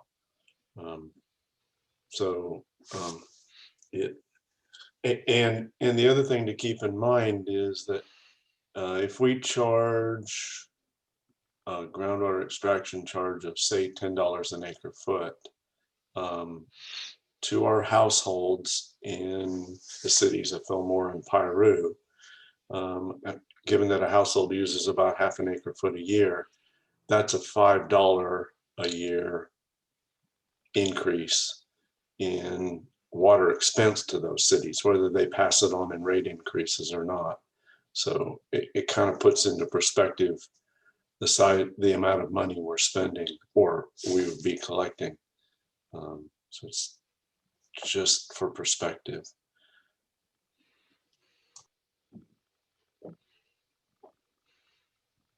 Thank you. I'm not seeing any comments or hands raised. I'm wondering if I might suggest, Tony Morgan, if we could go back to the flow chart, since we're trying to get the sustainable management criteria down and towards some of the comments we got earlier about not getting too far ahead of ourselves.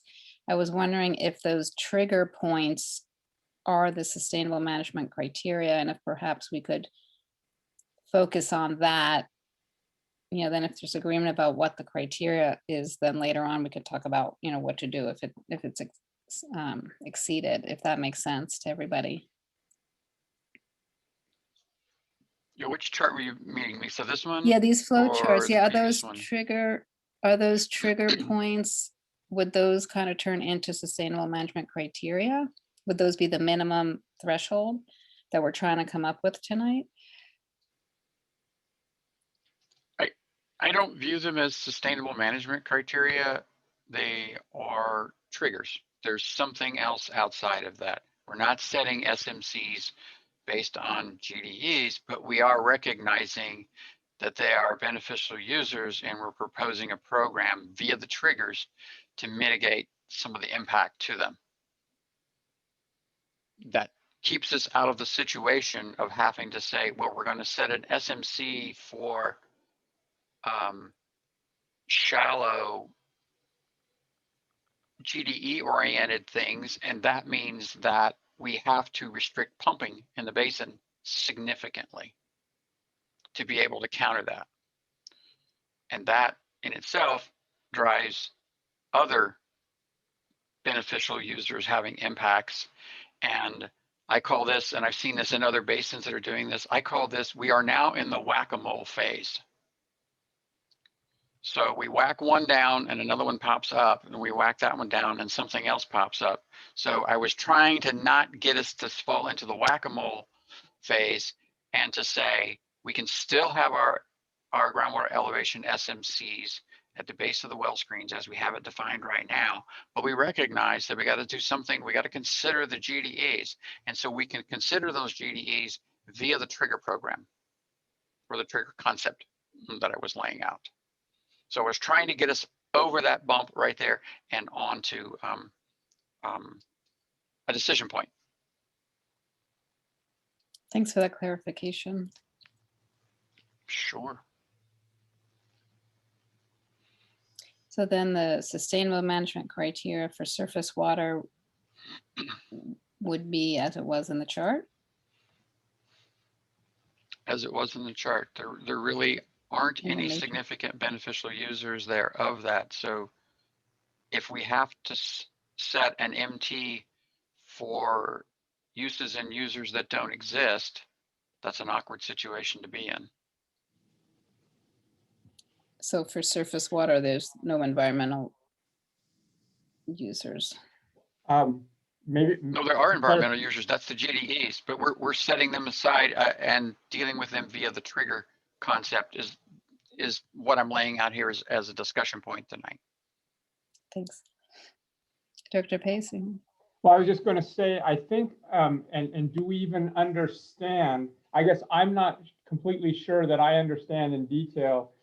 I think I have a general idea where we're going, that there are beneficial users, or there could be beneficial users. There might be impact on it. It's likely, perhaps even, but we don't have the information to know exactly without the monitoring of the shallow wells near the surface water. I don't know exactly, I can't tell what fish there are. Are they there? How long are they there? How deep is that water? How is the groundwater impacting that? What part of their life cycle is there? What time of the year it is? So it seems like there's a lot of information that on the one side says there might be impacts and we need to study those to see what those are. And until we know what those are, it's hard to set a trigger of depth of water per se. I think there was one comment that talked about having 0.6 feet of water, 10 feet wide, running at 800 CFS in the channel. Well, if you do the math on that one, if that has to happen all year round, we're all going to move away. We can't afford to pump the groundwater enough to provide that water. And so clearly there's more information and more detail that needs to happen before we can understand that, at least from what I'm gathering so far, to see what those users are and what the impacts we are even having on them currently, or we might have on them. Can I offer some context? If the GSPs are to be constructed with your best available information that you have, it doesn't expect you to have perfect knowledge on topics. We'll never have perfect knowledge on things. It does not expect it. It says, give us your best shot with what the information you have right now. Okay. If you find that you have data gaps, it's okay to say, well, I don't know enough about topic A, and I think that has a bearing on it. I'm going to put that into my plan as something that we will do in the next 5 years. That's okay. But what they want you to do is to use the information you have right now, make your best educated judgments on what you should do with the information you have. So again, they're not expecting you to have perfect knowledge. The other thing is we have to decide for this agency, which of these things are within your purview to control. If we say, gee, the water needs to be 0.6 of a foot deep, 10 foot wide, flowing at X CFS, is that your purview to control? I would offer that it isn't. You don't have any control over surface water flows. You do have some control over rising groundwater that affects the surface water. But that which is actual surface water is not within the purview of this agency. You don't control stormwater runoff. You don't control releases from Santa Felicia or Castaic, for that matter. You don't control those. Those are not within this agency's authorities. So those are the kinds of things that I go back to the earlier comments when we say, gee, what are our bumpers that we need to stay within, you know? And those are the kinds of things I look at and I say, well, it would be nice if we had all that information. We don't, but I don't really think that's something this agency has the responsibility to investigate and do. If someone else has that information and can offer that up, that's great, that's wonderful. It can be put into the mix of the information used to create the GSP. But I don't think it's within the agency's purview, for example, to have to deal with maintaining surface water flows that don't originate as rising groundwater. Does that help? So Tony, I just want to add that, you know, I think the Endangered Species Act identifies who the beneficial users are. And that's why I was saying to Tony Emmerich, you know, the U.S. Fish and Wildlife Service has identified threatened and endangered species on the watershed. So those beneficial users within the GDEs are there. And I mean, Stillwater identified them. It's just developing metrics for those. with regards to, you know, setting a placeholder that we would be comfortable with, I mean, ultimately, NIMS has already set what the surface water needs are for Steelhead through the biological opinion and the releases from Santa Felicia Dam. And that kind of gets back to the SMC matrix where our operations shouldn't impact surface water and groundwater interactions. And so for me, I think the placeholder metric while we're answering other questions would be a metric that can show that we aren't having a negative impact on that metric that's been set in the biological opinion. Like if we can show that groundwater pumping is impacting the surface water that is required in the biological opinion to be released and flowing through the system, I mean, that gets to the crux of it. Because if you have flow for steelhead, and this is like, you know, what folks say, if you have the flows for steelhead, you have the flows for the other species. I mean, you have the trickle flows for the riparian vegetation, which is habitat for nesting birds, you know. So I think it's being comfortable with the metric around not impacting the flow target that's been set by National Marine Fisheries Service. Could I ask Tony Emmerich to weigh in here for a moment? So those metrics that come from NEMS, they're for passage flows. Is that correct? That's correct. Is that what you guys deal with? That's the major thing that we deal with. Yes, that's obviously the toughest thing to deal with because it has to do with continuity of flow all the way from the Santa Felicia Dam to the ocean. And, you know, as this board knows, we have losing reaches, and those are pretty hazardous if you're a fish trying to make it from one end to the next. So, but yes, those flows are set to offer contiguous flow all the way from Santa Felicia to the ocean in the times that adults could make it up from the ocean to the lower Piru Creek. That's also, Tony, isn't it during times when there's a certain amount of rainfall where those flows would have been possible? Absolutely. That's where most of the water comes from. It's a smaller contribution from the Santa Felicia Dam. The major contribution is from precipitation. So there are triggers for that based upon a projected a flow at the coming in from the LA County portion of the watershed and a projected flow the next day, you know, and well, that's essentially the main trigger, and rainfall at Santa Felicia. And then there's another trigger that you know, that for the operations lower down in the watershed, that's a similar type thing. So a projection of a contiguous flow for enough time that an adult steelhead could make it from the ocean to, you know, to the watershed. Thanks for that clarification. So I would hazard a guess that during those periods when there are passage flows in play, then those flows would be significantly larger than the amount of rising groundwater that we would see. Correct.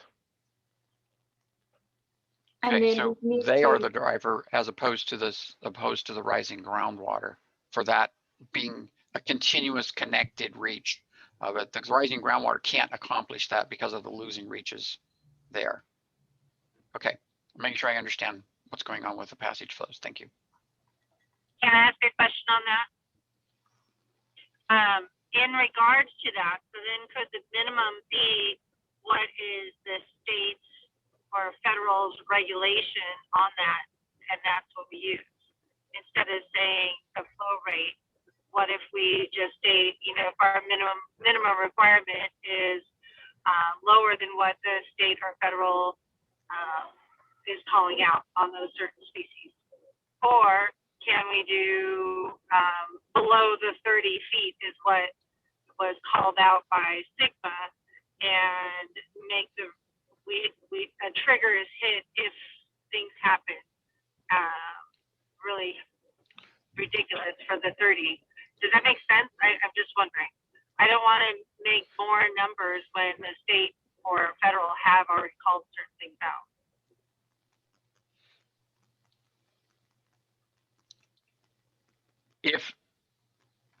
If we're worried about passage numbers, those can be set, well, have been set by NIMS, and that's what United operates towards, is complying with that. And so once again, those are the things that this agency has no control over. Those passage numbers are for surface water flow. And we've just stated that the predominant amount of that flow comes from runoff, or occasionally when you're releasing from the lake. So that's not necessarily, well, I don't think it is at all within the purview of this agency to deal with those kinds of surface water issues. I do think it's within the purview of this agency to talk about the rising groundwater during those periods when passage is not occurring and we have the isolated areas of habitat. I do think it's this agency's purview to deal with those rising groundwater situations. And that's where we've spent a lot of time looking at a lot of different charts and a lot of different graphs, cut and sliced and diced 3 or 4 different ways to try to get a better understanding of what the situation there is. Can I interrupt for, I just want to, I'm sorry, I just want to, I just saw the message from Eddie Peck that he's logging off. And so I just was wondering if anybody had a quick question for him before he left. Sorry to interrupt. All right, thanks for letting us know, Eddie. And thanks for the offer to contact you with anything further. Sorry, Director Manigan, just wanted to catch him before he left. Not a problem. I was saying is, I think it is under the agency's purview to ensure that our groundwater activities and pumping is not impacting those surface water flows, which benefit Steelhead, because it's the groundwater surface water interaction that would be impacted. But doesn't United maintain flows at critical times regardless of the groundwater conditions? Correct. It seems like the steelhead portion, or the Omicus, steelhead rainbow trout species would be most affected by this agency's activities in the over summering type, right? So if there ends up to be an individual that is either headed to the ocean or headed up and doesn't make it, and that's going to happen on this kind of a watershed with these losing reaches, and one of those individuals is stuck in one of these areas of rising groundwater, it's possible that they could survive over the summer.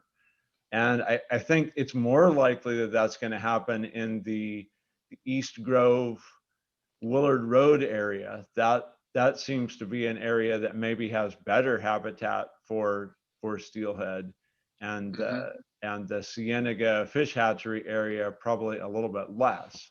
But I think that might be what we're looking at, is if there is an individual that's there, can they, are we doing something that makes it easier or less likely that they will survive? And because it seems like our impacts on groundwater during the times when there's enough rain for surface water flow in the river, our groundwater impacts are such a small portion of that. So Christian, we had discussed, established, historical wetted areas, because, before we were like, well, we can talk about pool depth, and then you were saying, well, that's also just linked to how the channel has been scoured, so it's not necessarily linked to spring, so that wouldn't be a good metric. So in your technical opinion, is the wetted channel and water temperature, what are the metrics that are sufficient to capture that over summer rearing habitat conditions that are required? Well, Those are what we need to set for triggers. I mean, I think that like you said, the pools and their position and their morphology is going to change. This is one, a very, very dynamic river. And so those things are going to be changing constantly. I think the temperature is probably a more important metric. And my understanding is that there's no data on that. And just like there's not data of observations of any fish in the steelhead in the main stem Santa Clara over summer, mostly because there's just not a lot of, no one's gone out and collected that, right? But I think that our fisheries biologists would probably say the first order thing you'd want to know is temperature, because that usually would be the thing that would make it unsuitable first. And the temperature and the pools are going to be tied together. Right. And the lower Santa Clara River, it isn't in general, I don't think, if you gave a steelhead or rainbow trout the choice, that's not the place you really want to be in August, because it gets pretty hot sometimes. Yeah. But some of my coworkers did temperature readings in the lower part of the Santa Clara River, and last summer it got over 90 degrees Fahrenheit in the water in the shade last year. So that's not a very good thing if you're that busy. No, I mean, I think that the only places where you might have a suitable temperature is where you've got in these areas of rising groundwater, where you've got cool water coming in, and that's the dominant flow. And as you go downstream, as it gets exposed to more sunlight, it's going to heat up, and the temperature is going to rapidly get less suitable. Well, where I see the Sespe Creek, which is further up from where you're talking about, even when there's a little bit of water flow in the summer, it becomes very mossy. I've never taken temperatures there, but it looks like a warm, mossy pond with slow-moving hot water. Yeah. I'd hate to be a trout there. So, I mean, it's a tough place to be a trout, right? These are resilient fish that are trying to get through these hot areas and get up into the tributaries where things are cooler. But as Tony said, that you can't imagine that at some point the trout could get stuck, and the question is whether or not they could make it over the summer, and I just don't think we know. So if I could go back just a little bit, because I heard Candace's concern about the fish passage time in the river and the flows that are being provided being impacted by pumping. And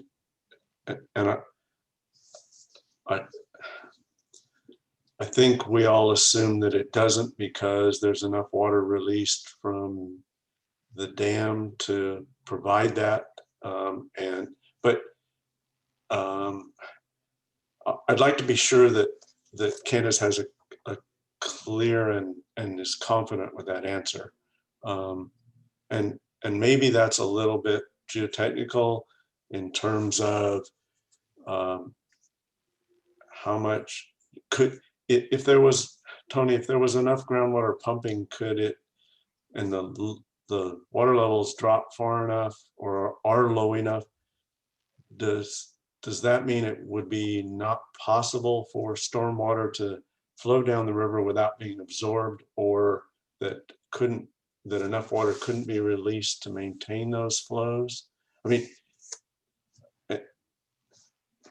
and Gordon, I think this is the thing that the Department of Fish and Wildlife and NIMS both and Brent mentioned, is that we don't know what those interactions are, which is why we need, more monitoring wells. Shallow. Well, we're planning in the monitoring well, so we understand, but these basins are going to absorb water. The question, I guess, is, will the rate of water absorption be affected by the groundwater level, which is affected by pumping? Or is the water absorption rate more a function of how wet it's gotten coming down?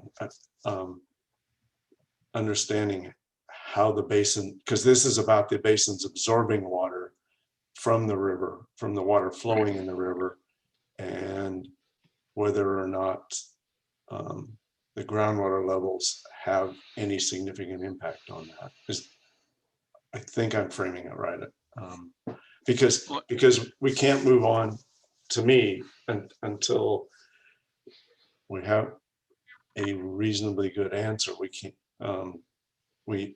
Then there are two questions. There's also, during the summer when it's dry, are there habitats at the two rising groundwater areas that are used by steelhead? And how are they used, and what do they need there? So let me take a swing at that, and then others can jump in and fill in the blanks that I left. So when United releases water for passage purposes, they already compensate for that water which is lost in the losing reaches. They release enough to compensate for that. So if water is going to percolate in a losing reach, they crank it up and they release a little more to take care of that.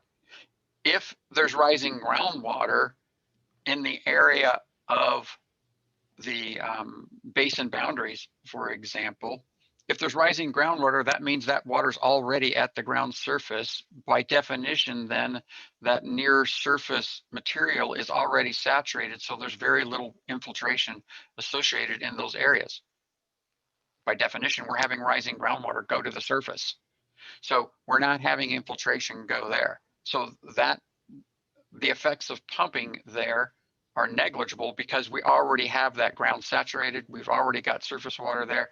So the releases from the lake flow past that point. Does that make sense? If that release occurs during a time period when the rising groundwater is no longer at the ground surface, let's say it's 20 feet below ground surface, then it's likely there is some infiltration there during that reach. And when the groundwater reconnects to the surface water, then you don't lose any more water. Either way, United has already compensated for that in the amount of water that they release. I think the question for the answer that Tony Emmert will give, correct me if I'm wrong, Tony, is that United is releasing enough water to maintain certain flow in key areas, whatever that release is. And so, as Tony Morgan has described, if everything's wet, it's less water. If everything's dry, it's more water to maintain that flow. That's correct. And I think that there are some places where this has been a problem. So I know 10 or 12 years ago, there was a case in Sonoma County where I believe wine grape growers all turned on their pumps at the same time for frost protection, right at the time there was a steelhead run that was going. And their wells were so close to the stream and so shallow that they virtually dewatered the stream. But it was a very different conditions. And then there was also the Scott River, where it's a narrower, shallow alluvium. And so wells did affect the stream flow. It seems like that's very different than from what we have here. We have, pretty massive alluvium. We don't have a lot of wells that are right near the river with shallow production. And so it seems like our basins are much, much less susceptible to that kind of influence during the migration season.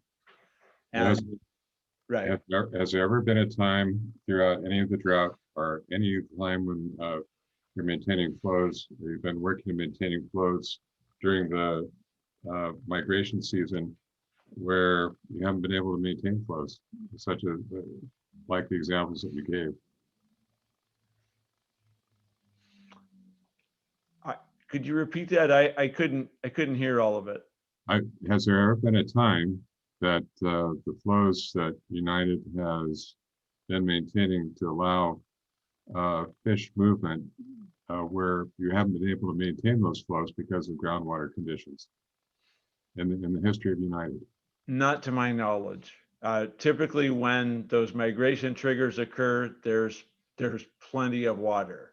Of course, it recedes quickly after that if there's not continued flow. But the triggers are set to have releases timed with conditions that, you know, nature is providing a little bit more water. So for example, you know, when there's rain in the Santa Clarita area, and there's going to be rain tomorrow, and there's a couple hundred CFS that's crossing the LA County Ventura border, that's one of the conditions in which you would release that water. And there's a very good chance then that there's a contiguous flow all the way to the ocean. So, you know, again, I think, you know, we might be focusing our attention on the wrong place, but it seems like there's little risk. And I guess one thing, another observation I might have is I don't think that in the times when we have a lot of rain here and that there's migration that could be occurring, I don't think there's a whole lot of pumping going on. No. Because if we have in both of these two basins, we have, you know, so many tree crop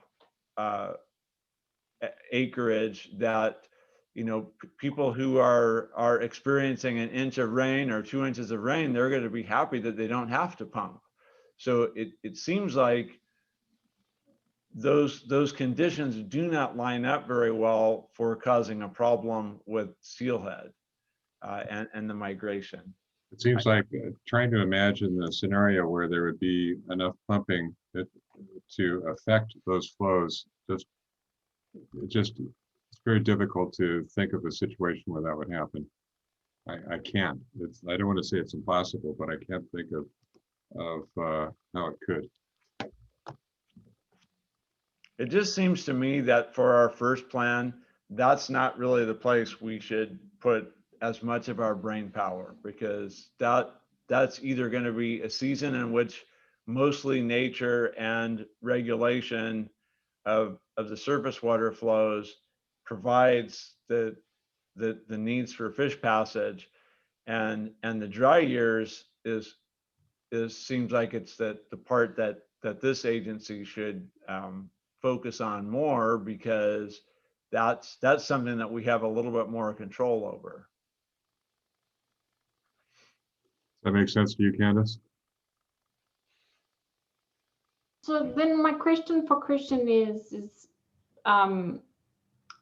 if we do water temperature,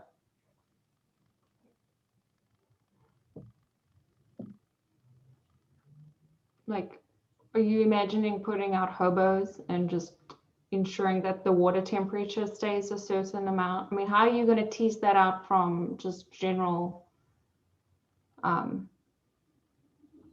you know, normal weather versus and drought conditions versus pumping? I guess my first question would be using some, you know, hobos are little cheap temperature recorders that you can put in the stream and just leave there for a year.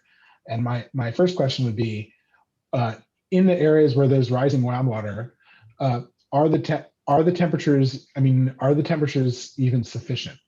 And maybe they are, and then we say, well, maybe some fish could survive over here, or maybe the water coming up is not. And I don't know the answer to that. I think Dan Detmer suggested that it is probably pretty cool coming in, but I don't know that there's a lot what the data is enough to hang my metaphorical hat on. But I think that you know, it's a relative. Just the question seems to be, whether or not steelhead could or omicus could over summer in these reaches. And that would be, the reaches would be Cienega, but mostly probably in the East Grove. And we don't really know if the temperature conditions are even sufficient. I mean, even before we ask the question about whether or not it's pumping's having an effect or not, I think that the pumping effect, looking at Tony's data, you're talking about 5 CFS is the effect of the pumping most of the, less than 5 CFS is the effect of pumping most of the time, and that's pretty small. And you could do some, if you had the baseline data, then you could use the model or something else to explore the effect of that temperature on that. Does that sound right, Dan? Yeah, it does, Christian. We have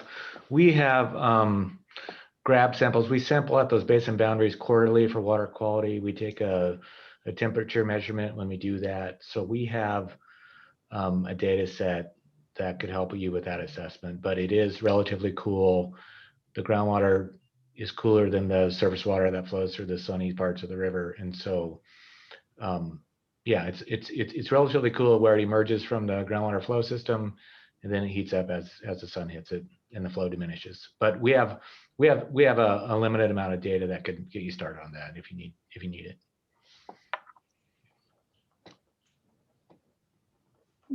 Chair Long, I think you've had your hand up for quite some time, so I wanted to point that out.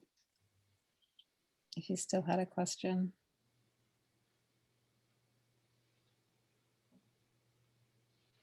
Oh, I guess not. Thank you. I did want to make sure I just didn't get too far away from a comment that we had in the chat box from Steve Slack. Have the majority of GDEs been eliminated based on 30-foot depth to groundwater? No. Most of the GDEs that we mapped, at least where we have data, the main stem at the East Grove, the primary ones are the East Grove, Cienega at the basin boundaries, Cienega and then Del Val. And the reaches in between where the river goes dry, seems like sometimes the groundwater is shallow enough that it might be within the rooting depth of the plants that come there.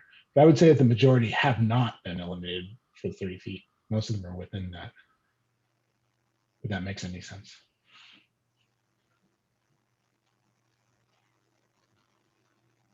Thank you.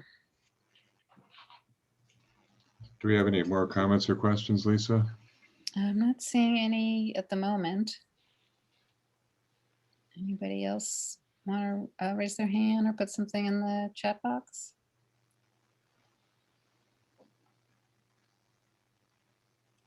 Steve Slack.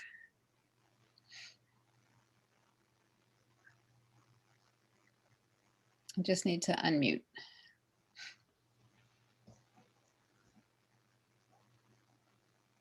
Okay, sorry about that. There we go. No worries.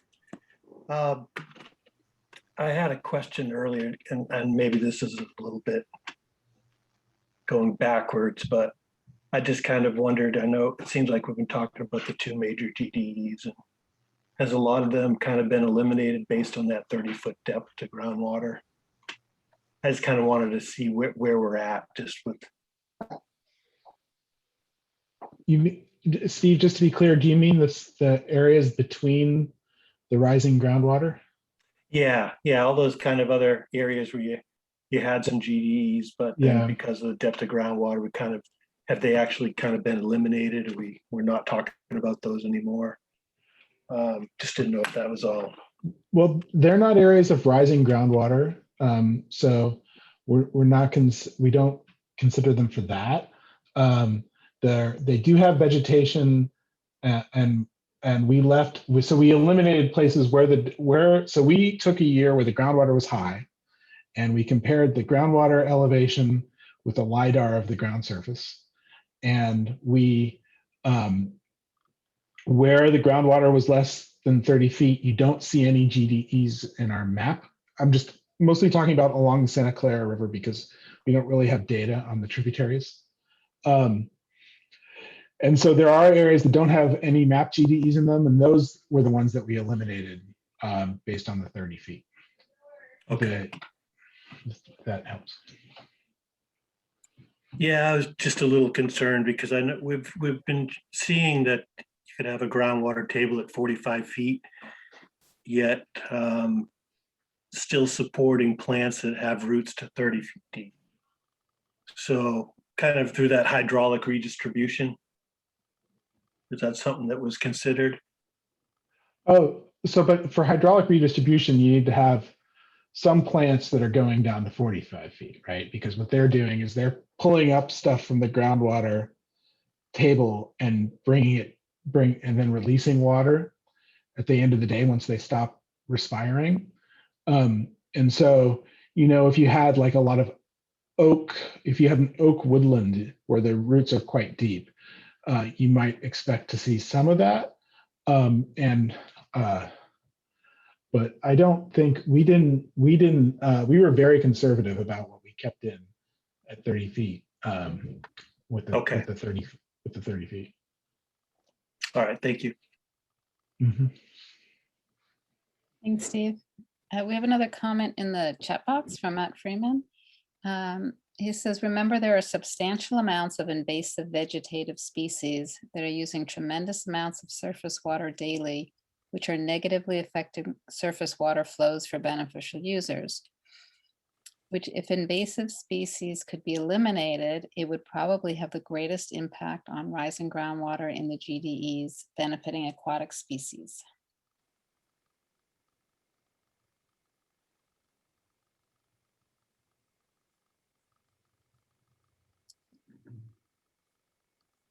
Could I ask Christian if you could comment on that?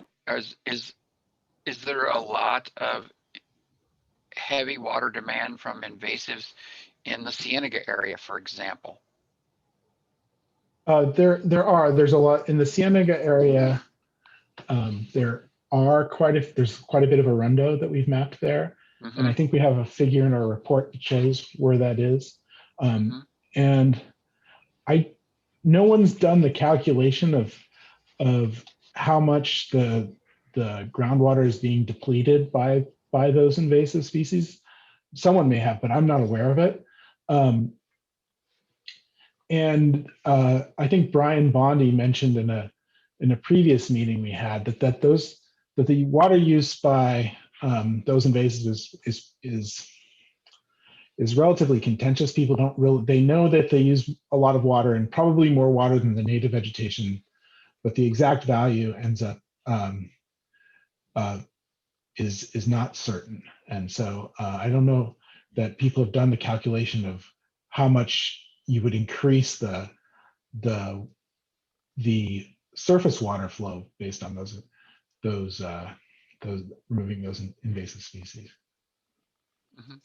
So Director Kimball had requested information on that, and EJ Remsen shared a document last week. I've recently shared some reports, some of which Stillwater has done, as well as the UC Brain School report. I've shared that with Ava. She can circulate it to the relevant directors for background. But there, yes, there is some contention and there's continuous work, but the best available science right now is the reports that I've circulated. Could I request Ava post that to our website under the references section on the website so we can all have access to it? That would be appreciated. Thank you. Okay. Yeah, and that data was used to inform some of the recent integrated regional water management grants to DWR for under removal on the watershed. So, I mean, obviously, as more up-to-date data becomes available, we can circulate that. But the most relevant stuff for the Santa Clara River has been provided. And maybe importantly, from a GDE perspective, the native species, the willows and cottonwoods that the arundos are replacing, provide a lot more habitat to a lot of other things like birds than the Arundo does. The Arundo provides some, but it's very small compared to the native species. And so that's one of the focuses of you do get some, there's probably is some beneficial water use to replacing them, but then you also get this a more resilient ecosystem that during these times of drought is more likely to make it through.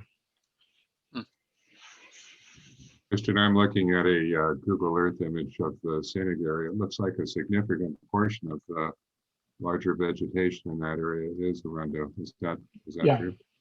That's right. I think that a lot of the native cottonwoods and willows died during the drought, and there hasn't been that big flood yet that normally occurs and resets the vegetation. We'd all like to have a big rain, that's for sure. Yeah. Yeah, we've got one scheduled for this coming winter. Oh, Do we? Thanks, do you have the dates, Gordon? I would like to write those down.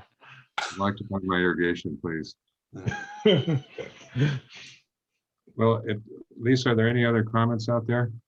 I'm not seeing any.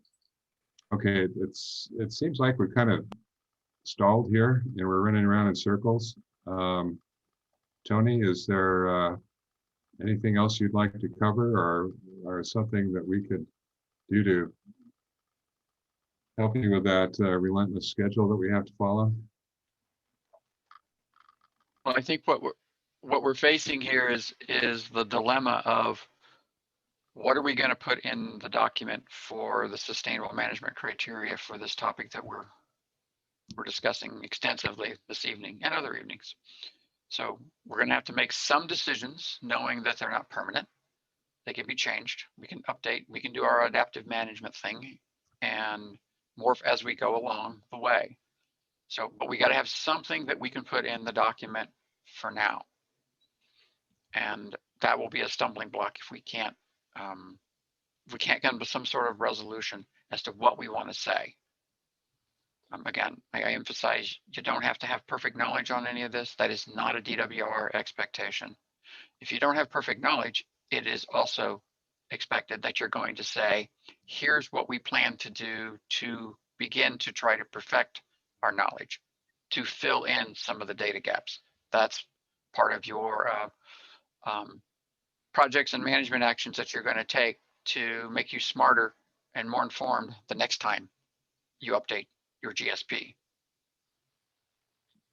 Well, the way we have our meeting organized tonight, we have right now item 4F, sustainable management criteria development. We've discussed that.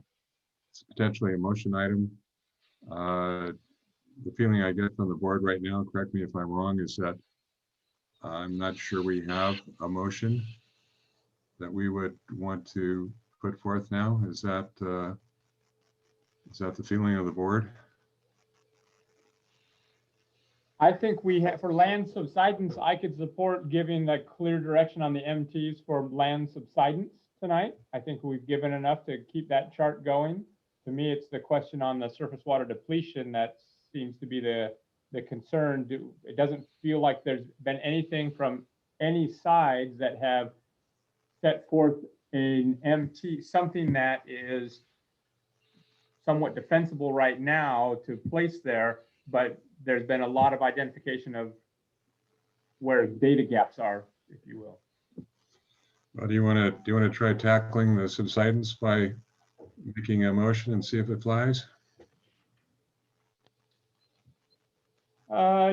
Yeah, well, I would make the motion to add to the land subsidence the MT for land subsidence, and to make that with a 1 foot subsidence total in 1 or over 5 years, whatever's the easiest way of stating that. So 1 foot of total subsidence there, with the caveat that in the report, we will gather more information and have an update within the first 5 years. And to emphasize that the Fillmore and Piru basins are considered to have low and very low risk for subsidence based on their geologic makeup. And I think that would be my recommendation now, if that would be supported. Okay, so we've got a motion. What I'm going to do is ask for a second, then I'll ask for discussion. Now, Gwen, are you thinking of something that we accept tonight, or do you want Tony to come back with wording that we would consider at the next meeting? If he felt like it was clear enough to have there, I think everything else is fine on that list. So I would assume that we could give him that direction now, knowing that all of this will be circulated and we will have times to comment in the future. Okay, is that clear enough direction, Tony Morgan? Yes, I'm good with that. Thank you. Okay, I we have would second that. a motion and a quick second. There you go. Okay, any further discussion? Going. Do you mind repeating what the motion is? I don't mind, just don't know if we're able to. I think the key to the motion is to set the MT for land subsidence at 1 foot of inelastic subsidence. And that would be, and then to add the additional information in the text about the condition of our basins being low and very low risk, and that we plan with the data gap to have further studies to identify the susceptible infrastructure and to have an update within the first 5 years. That makes sense, Director Menningen? Yeah, thank you. All I can see is a photograph of your smiling face with perfect lighting, so it's slightly disconcerting. There we go. Oh, there we go. That's a nice one. That's much nicer. You could pass any motion. Sorry, it's bath hour for my 2-year-old at home. Sorry. Okay, we have a motion. We have a second. Any further discussion or questions? All right, Eva, if you could, please do roll call vote. Director Kimball, Aye. Chair Long, Aye. Vice Chair McFadden, Aye. Director Minigan, Aye. Director Pace, Yes.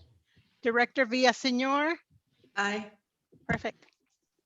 Okay, motion passes. All right, 5-6, Tony. Okay, wait, before we go on, I'd like to make a suggestion to, on surface water depletion.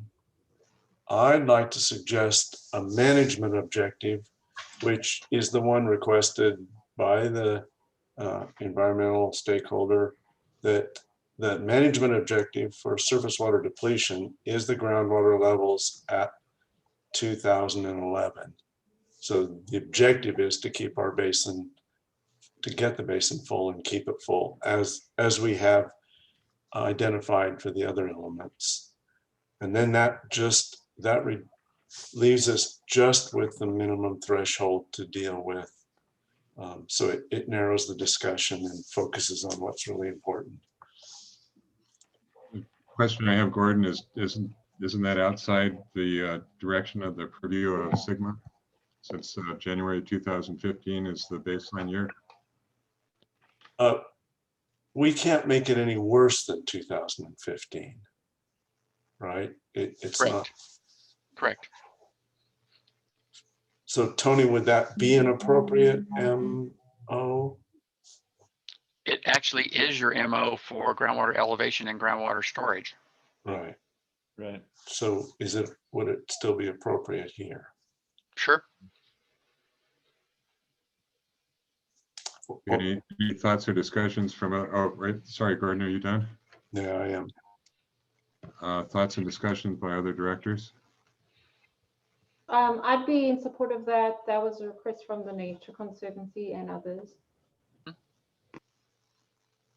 I think that was consistent from at least 3 of the comment letters. Mm-hmm. So I would just share that when I first heard that, and we had some discussion last time, we talked about our requirements are to stay within setting back to 2015, right? So I think that's the number. Tony, you can correct me if I'm wrong. And so my first thought was, why are we going to 2011? Why are we making it more restrictive? After reading more, I also said, well, we have done that for groundwater storage and groundwater elevation. And so I was torn. My first reaction was, wait a second, we're trying to improve something outside of our bounds type thing. At present, it makes sense to me right now, just kind of thinking of it in that same light of the first two SMCs, that we could do that. As we get into more studying, if we need to adjust any of these, obviously we can adjust those with more information, but it seems like that follows the same logic of the first two SMCs for an MO. Who knows, between now and the next meeting, we may change our minds or something, but right now that seems like it follows the same logic. Tony, just for Tony Morgan, just for clarification, can you define MO again? Measurable objective. So think of that as your future desired conditions. What would you like the basin to look like? So when we say we'd like the groundwater elevations MO to be the 2011 high water level, well, that makes perfect sense because the basin was full. That's awesome. So that's what we would like. That's our desired condition. We know it's not going to stay there all the time, but that's the desired condition that we would like to have. That makes sense. I guess the concern of the fear, probably my gut reaction is the same as Glenn's was at first, and that is, what are we triggering actions if we're not at the MO? Yeah, and so it's, if you look at DWR's diagrams and their guidance documents and then other folks' diagrams, you'll see that the way they view things is that, gee, your basin water levels, I don't know if you can see my hand here on the screen, I'm trying to find the right spot. There we go. The water levels are low, and then with time, you know, you're going to do some actions, you're going to fix things, things are going to come up, and it's going to actually get up here to your MO. Well, that's not the way our basin operates. During a drought, the water levels go down, and then when the wet periods come, we refill and we hang around up here for a little bit, and then we do it again. And so we don't fit the general mold that DWR is thinking about. So we'll have to explain that in our GSPs, which I think is totally explainable. You show them a couple of hydrographs and they're going to get it instantly as to how this basin operates. So I don't think that's going to be an issue for us. Okay. So we can go back to past 2015 if we want to. You're only required to don't make anything worse than 2015. Okay, but if you see conditions that you want to recreate beyond that, meaning earlier than 2015, you can. And I think 2011 water level high is a reasonable MO to put in there. It's a future desired condition. Desired condition is basin full. That's what we would like to have. But it doesn't mean that in 20 years, if we don't always have the basin full all the time, that we have to take drastic action. No, it's not what it means. We can show that we have a cyclic system going on here. Droughts, Yeah. the water levels go down, storage goes down, wet periods, we recover. As a We have a person long who's track lived- record of evidence for that. I've lived by the river for a long time, and I see it go from dry sand to 2,000 feet across with farmhouses going by. So it's a pretty chaotic river.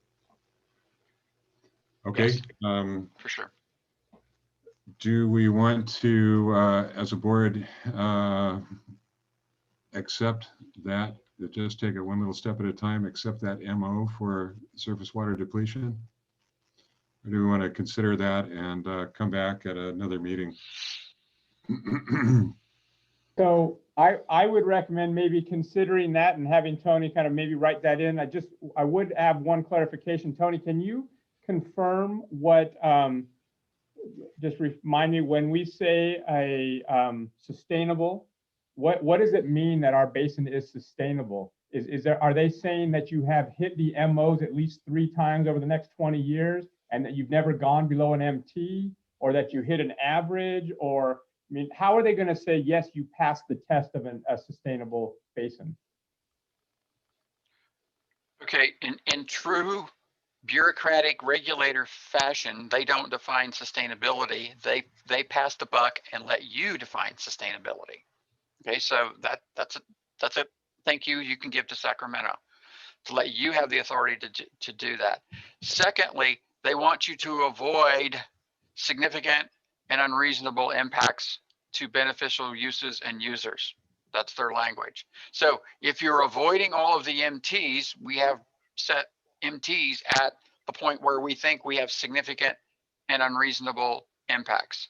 If we avoid the MTs, we are in a sustainable condition. Okay, now they also want to see you, quote, making progress towards your MOs, in which we will laying an argument for them, a rationale for them, explaining how our basin operates so that they don't get confused about that situation.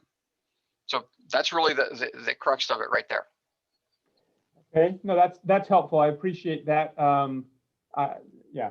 So I would say, Ed, my recommendation would be that maybe we give some guidance to Tony and that we get some input so he can come back for our next meeting with some things and give us a chance to discuss with some of the stakeholders and things as we move forward. I don't know that we're going to have answers for everything tonight, but one of the things I would say, Tony, if it was up to me, there were in at least two, I think, of the comment letters, it talked about what our data gaps were and what we needed to do to meet with the SGMA regulations.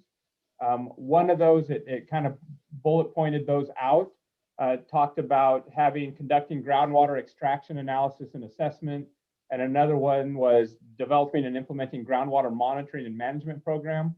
It seems like we would want to have those in our data gaps if there's such a thing, and explain how those would be what we need to gather over the next 5 years so that we can come back with information for the surface water depletion.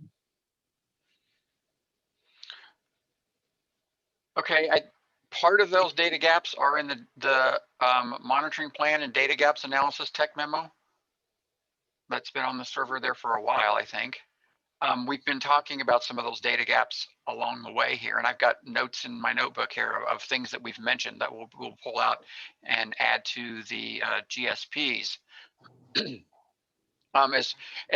So we already have a pretty robust monitoring program that's going on, and will be made more robust, if that's a word even, a phrase even, when we install the new monitoring wells that are funded by the grant. We'll take care of some of those shallow water areas where we don't have sufficient data, or where we would just like another data point to make sure we understand what's going on in that particular area. The groundwater extraction analysis, I'm not sure exactly where we're going with that. We've done some of that already by determining what the change in water levels are between pumping and not pumping. Now, pumping doesn't mean zero pumping. It means turning off those wells near the river. So we've already done some of that kind of analysis. So if there's I'll have to go back and look at those reviewers' comments and see the context under which they were asking for a groundwater extraction analysis, and see if I can tease out what they're really asking for. Okay. Yeah, it just seemed like those seem to be tied to the SGMA regulations, and it would be nice to be able to address those. If it's a data gap, this is how we're going to do it. If it's not in our purview, it's not in our purview, and then how we're going to address those things. It seemed like reasonable comments. Okay, well, Glenn, how much time, Glenn, Gordon, all the other directors, how much time do we need to digest this, take it back to our groups, and come back and make a decision? Which leads us to item 4G.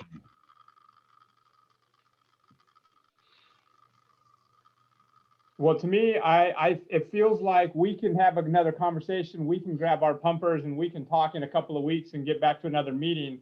I guess what I'm looking to see, is there anything from either our consultants with Stillwater or Tony that will come back with, here's some suggestions based on the information that we've received from all the comments? Or if there's some from the commenters that says, this is what we want to see as far as an MT type thing. Do we have anything specific to fill in the MT category right now that we can discuss.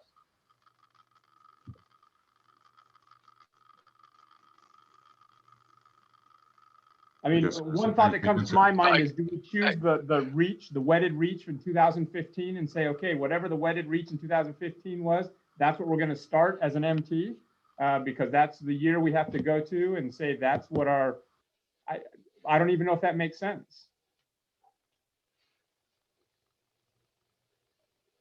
What do you think, Tony Morgan? I don't think you would like the wetted reach. I don't think you would like the wetted reach in 2015 there. My attempt was Give me a moment, just, I can go back. yeah, I mean, my attempt here was just to, I thought, take care of the things that we could all agree on with. And in terms of pumpers, we can meet before our next special meeting, I think. Because all we're suggesting here is that we have the same MO that we already have for groundwater elevation and groundwater storage reduction. It's the same goal. It's the basin's full, and I think it's what we'd all like to have, is the basins are full all the time. But if that we can't have them full all the time and have any water use. So we can get back in for the next meeting, I think. Okay, do we want to? That seems like a very innocent MO.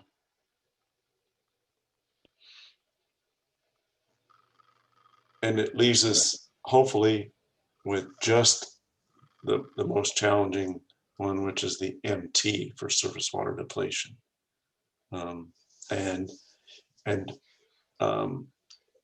I think there's some significant data gaps there in terms of what species use that, the surface, exactly where the surface water is. If we can all agree that the surface water depletion we're talking about is at the two basin boundaries at Cienega and East Grove or Willard Road, and then what aquatic species use those surface water areas and how they're used, and maybe that really is a data gap, and maybe that is an area that we need to plan some studies in the next 5 years. And I think I can commit to, working on minimum thresholds guided by the fact that the ESA states that these reaches are critical habitat for steelhead. And then, that could be a placeholder. And then based on the study outcomes for other species and how the habitat's being used, then those could be refined with an update or supplemental document.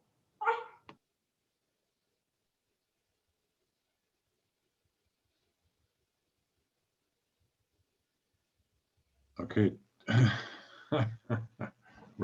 We're stalled again. Tony, you've got some direction. I'm going to, I think we've kind of jumped into 4G, talking about a meeting where we'll discuss this again before the May 20th meeting. How does everybody's schedule look the last week of April? Okay. One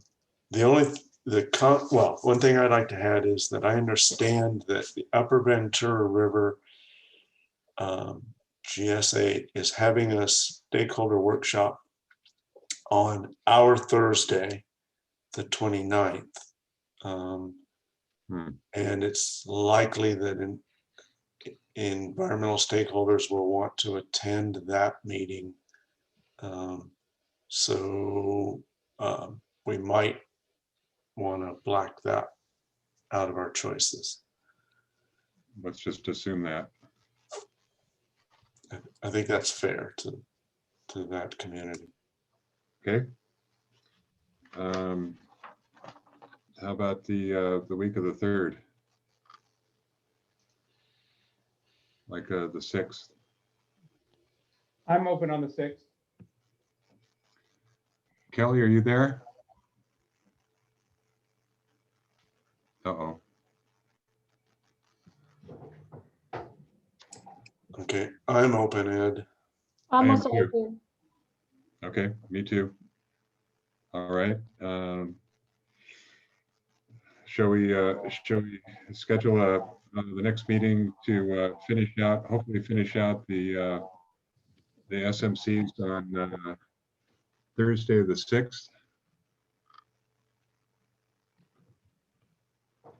Yeah, is there any chance, Candace, you mentioned that you were going to put some things together on MTs? Is there any, I don't know how early those could be done. I'd be curious to see those and look at those at a minimum, obviously, on that meeting. But if there was a chance to have those beforehand, I'd be curious to start looking at those and digesting those. Yeah, I had the 29th of April down, so I mean, I'd aim for that. So it's a week before the 6th. Okay, yeah, if they could be done by the 29th and then we have our meeting on the 6th, that would be great. Director Villasenor, I didn't see if that was a good date for you or not. Sorry, I was just looking at my calendar. I may have a commitment on the 6th, but I do. I do, but again, if the committee can meet with quorum on the 6th, please do. Sorry, the board. Okay, then I guess it sounds like we're mostly there, although we can't get a hold of Kelly seems to be offline. Director, the chair is offline. But I'd entertain a motion to set the meeting on May the 6th at the usual time. I'd make that motion. Okay, we have a motion from Director Pace. Is there a second?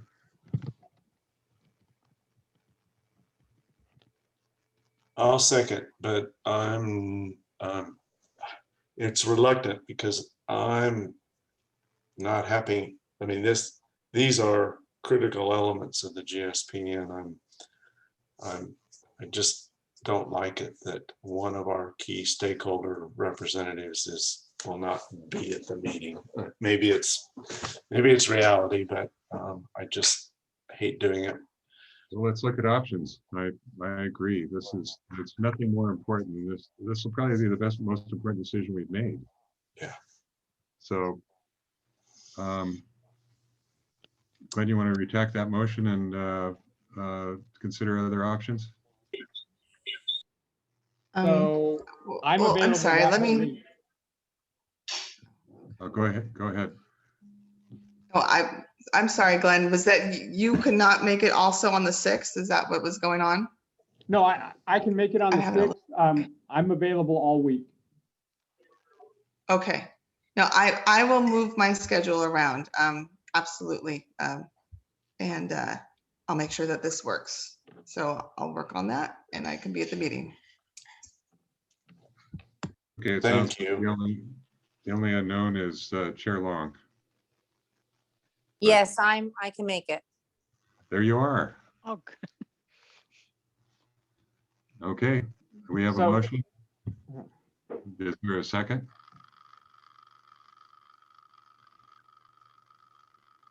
If that was a second, Gordon, you're on mute. Sorry, I thought I muted. Yes, I will second that. And thank you, Christina. I appreciate that. Maybe we can keep it short and sweet. No Or problem. change I it a wanted to little make sure bit. I'm here for the group. Okay, thank you very much. Okay. All right, we have a motion second. Roll call, please, Eva. Sure. Director Kimball, Aye. Chair Long, Aye. Vice Chair McFadden, Aye. Director Minigan, Aye. Director Pace, Yes. Director Villasenor. Aye. Okay, perfect. Okay, There we go. I hate to even ask for future topics for board discussion. It seems like our plate's pretty full. But is there anything else that you want to talk about besides groundwater depletion and SMCs? Okay, very good. Tony, you got a few things. Tony Morgan got a few things checked on the matrix, and We did. they will finish the rest of it off soon. If not, we're gonna go rock, paper, scissors next time.